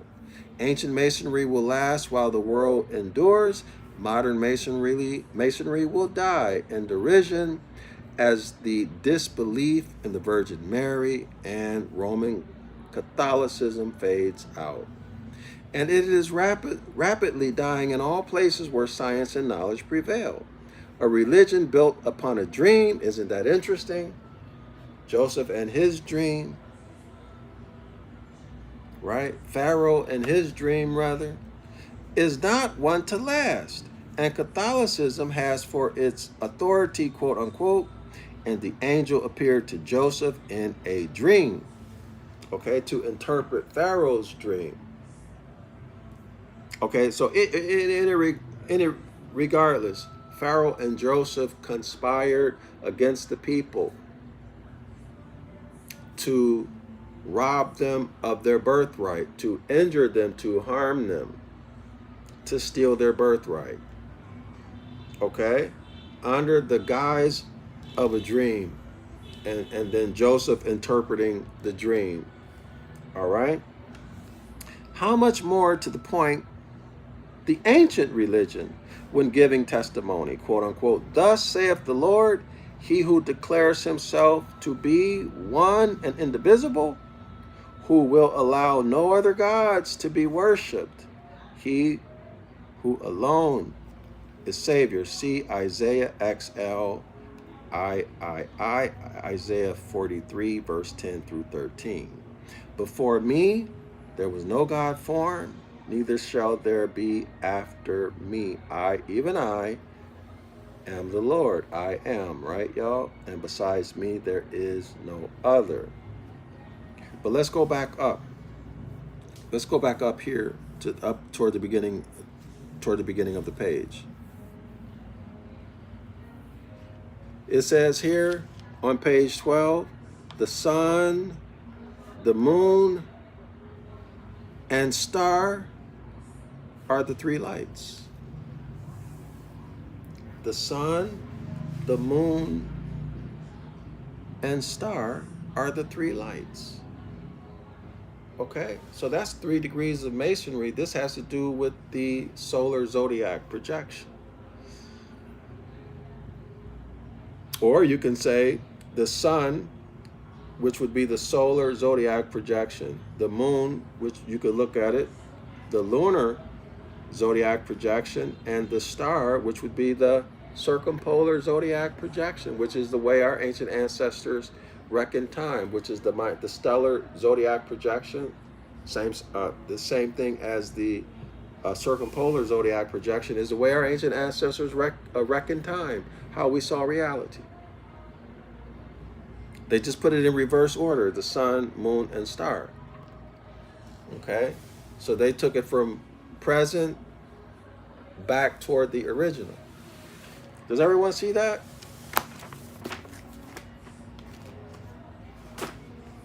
Oh, I'm in the right book.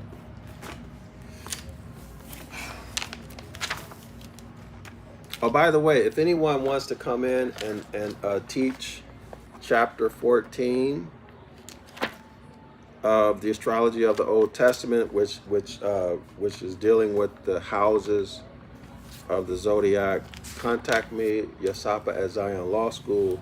Leave a comment, put your email or your contact information in the comment section. I'll contact you. I'll reply, whatever. And then you come on and present chapter 14, the houses of the Zodiac. So where are we, y'all? Okay.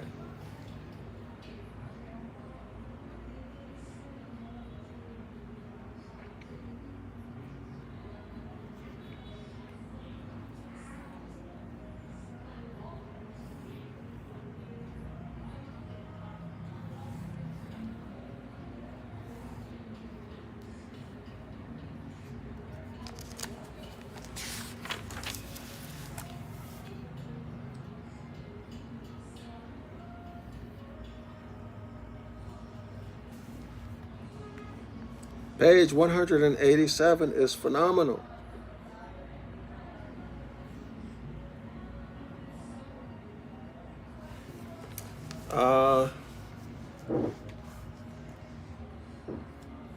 Okay, y'all, so I think we stopped at the first point of right ascension, or R.A.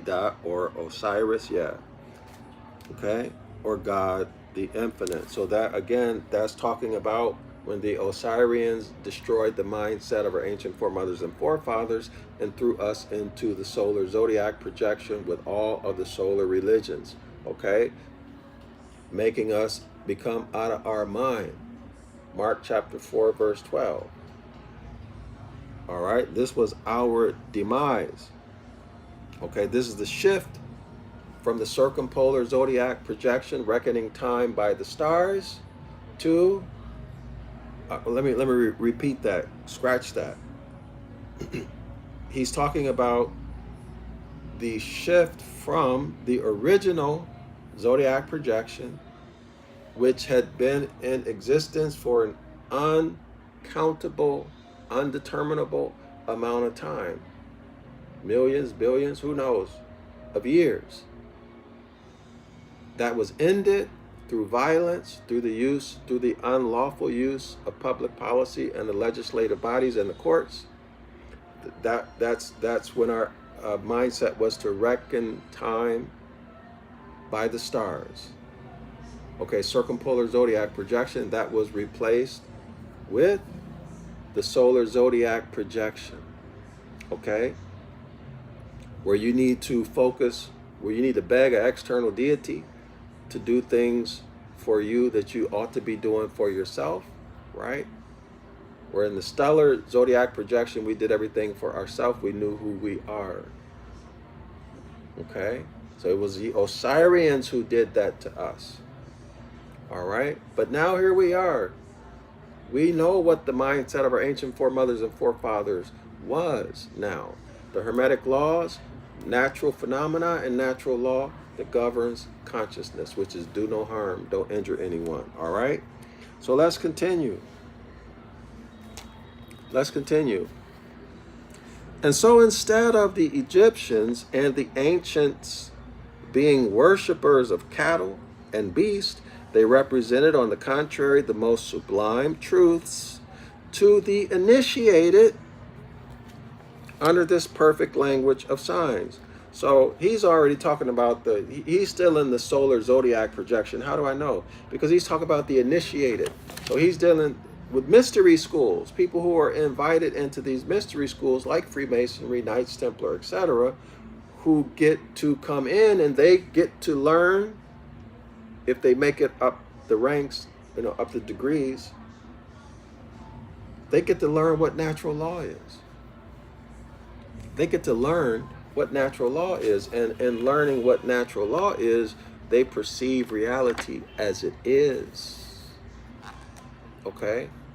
In other words, the Mark chapter 4, verse 12, curse is off of them. They're now in the inner house, the higher degrees of Freemasonry, right? They have achieved through invitation the higher degrees of Freemasonry, and they have been given the knowledge of astrotheology and nature. The natural laws that govern consciousness, which is just do no harm and don't injure anyone. Okay? So now their eyes and ears are recoupled with their mind. So they can see and perceive, hear and understand, but you cannot because you're on the outside of the house. They have made an organized effort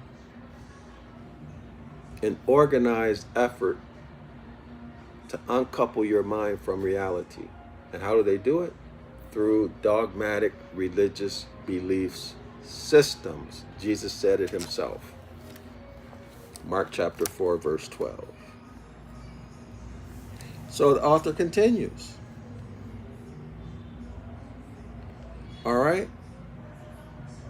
So on the contrary, the most sublime truths of the initiated under this perfect language of signs, astrological signs, and elevated their thoughts from things earthly and mundane to things heavenly and spiritually, and brought to their enlightened intellects. In other words, they understand reality, right? They understand the law that governs reality for intelligent men and women. Do no harm. Do no injury. And then, right, and now you can control people's perceptions using what? The great law or the Hermetic law of mental gender. And they'll never know what's happening to them, right? Because they're out here harming each other, harming themselves, living out, as they say, what do they say? On their walk or something like that, right? On their walk. Living out the belief systems, harming everybody, even their own errors, as I talked about earlier. Even themselves. But let's continue. And brought to their enlightened intellects stupendous visions of the ambient, and reckoning all longitude from the R.A, that's right, ascension, of that part of the ecliptic, see, reckoning reality, reckoning time, based upon the sun sun. The ecliptic is the apparent path of the sun, and the sun is responsible for the seasons, right, in the northern hemisphere. But the sun sun is not the origin of light. It's not the origin of light. Absolute darkness is the origin of light. Okay? So even still, in the solar zodiac projection, they're being misled. This traces back to the Great Mother Typhoon, the celestial ship of the north. Okay? So in reckoning all longitude from the right ascension of that part of the ecliptic, that's their reality, right? And that's how they're keeping time, by the sun, sun, on which was situated their great temples. They became Suter, Sirah, or sons of the sun in reality. Y'all hear that? Okay? Son, they became sons of the sun. But who are we in fact? We are sons of the great mother Typhon.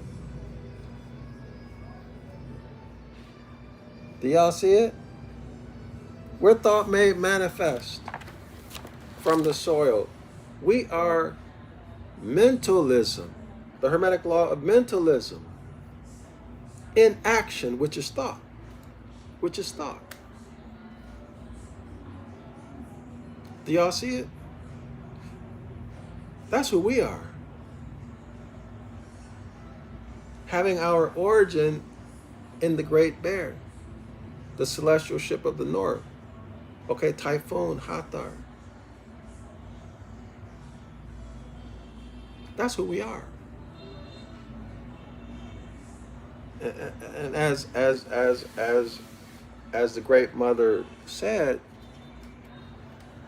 the fruit that she bore was the sun, and the sun reflects light from the great central sun, which is absolute darkness, that is concentrated on that focal point. When we look up, we call it the sun, the orb in the sky, but it's actually the central sun behind it, and then that light is reflecting off, and we call it the sun, the sun. Y'all see it? Everybody see it? Okay, so let me see.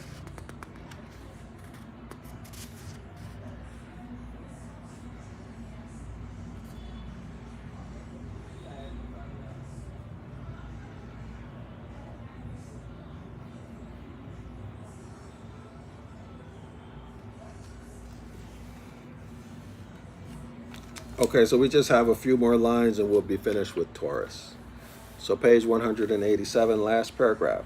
The character of the banner of this house of Israel is, and we see an ancient Ibaryath word written in biblical Hebrew pictographs. Okay, so is, and then Jacob describes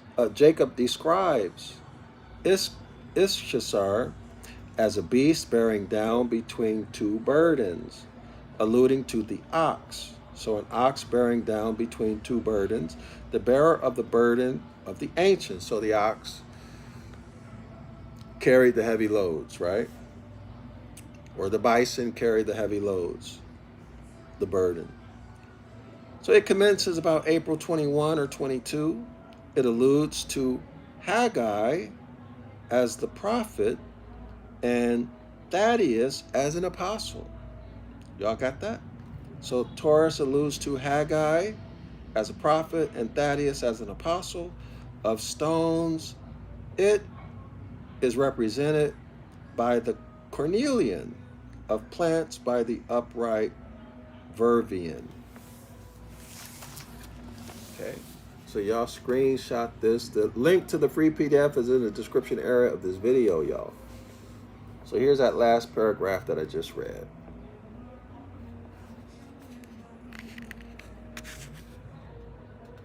Okay?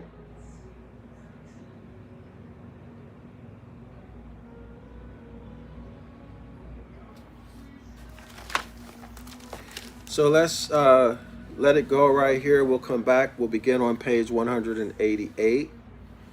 And we'll deal with Gemini, the twins. Okay, we're going to deal with Gemini, the twins, next. And this is going to be very interesting, actually. So let me show y'all a picture of, hold on.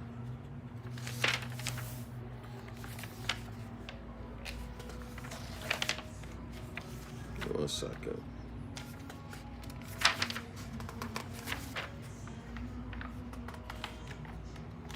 I really enjoyed this book, you know. this book has a more direct.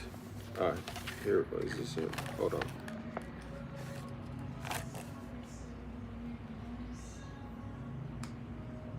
No, you know the image I'm looking for is in the Gospel and the Zodiac. They show, but I think also in CM Bay. Does he have? No, he doesn't have an image. Anyway, I'll try to find it, and then we can go over it then. So I hope everyone got something out of this class, and I'm hopeful that you will like and share the video. All we need, y'all, is a critical mass of Moors to return to the mindset of our ancient foremothers and forefathers, and the natural phenomena of the 100 or 99th monkey will kick in. We don't need everybody. We just need that critical mass, okay? And then the behavior, the mindset will be adopted by the entire population, all right? So like and share the video, all right? Don't be passive. Don't be indifferent. In other words, don't be a lazy bum, okay? Hit that button, all right? Free yourself. Assalamu alaikum. Islam to all the Moors. Shalawama.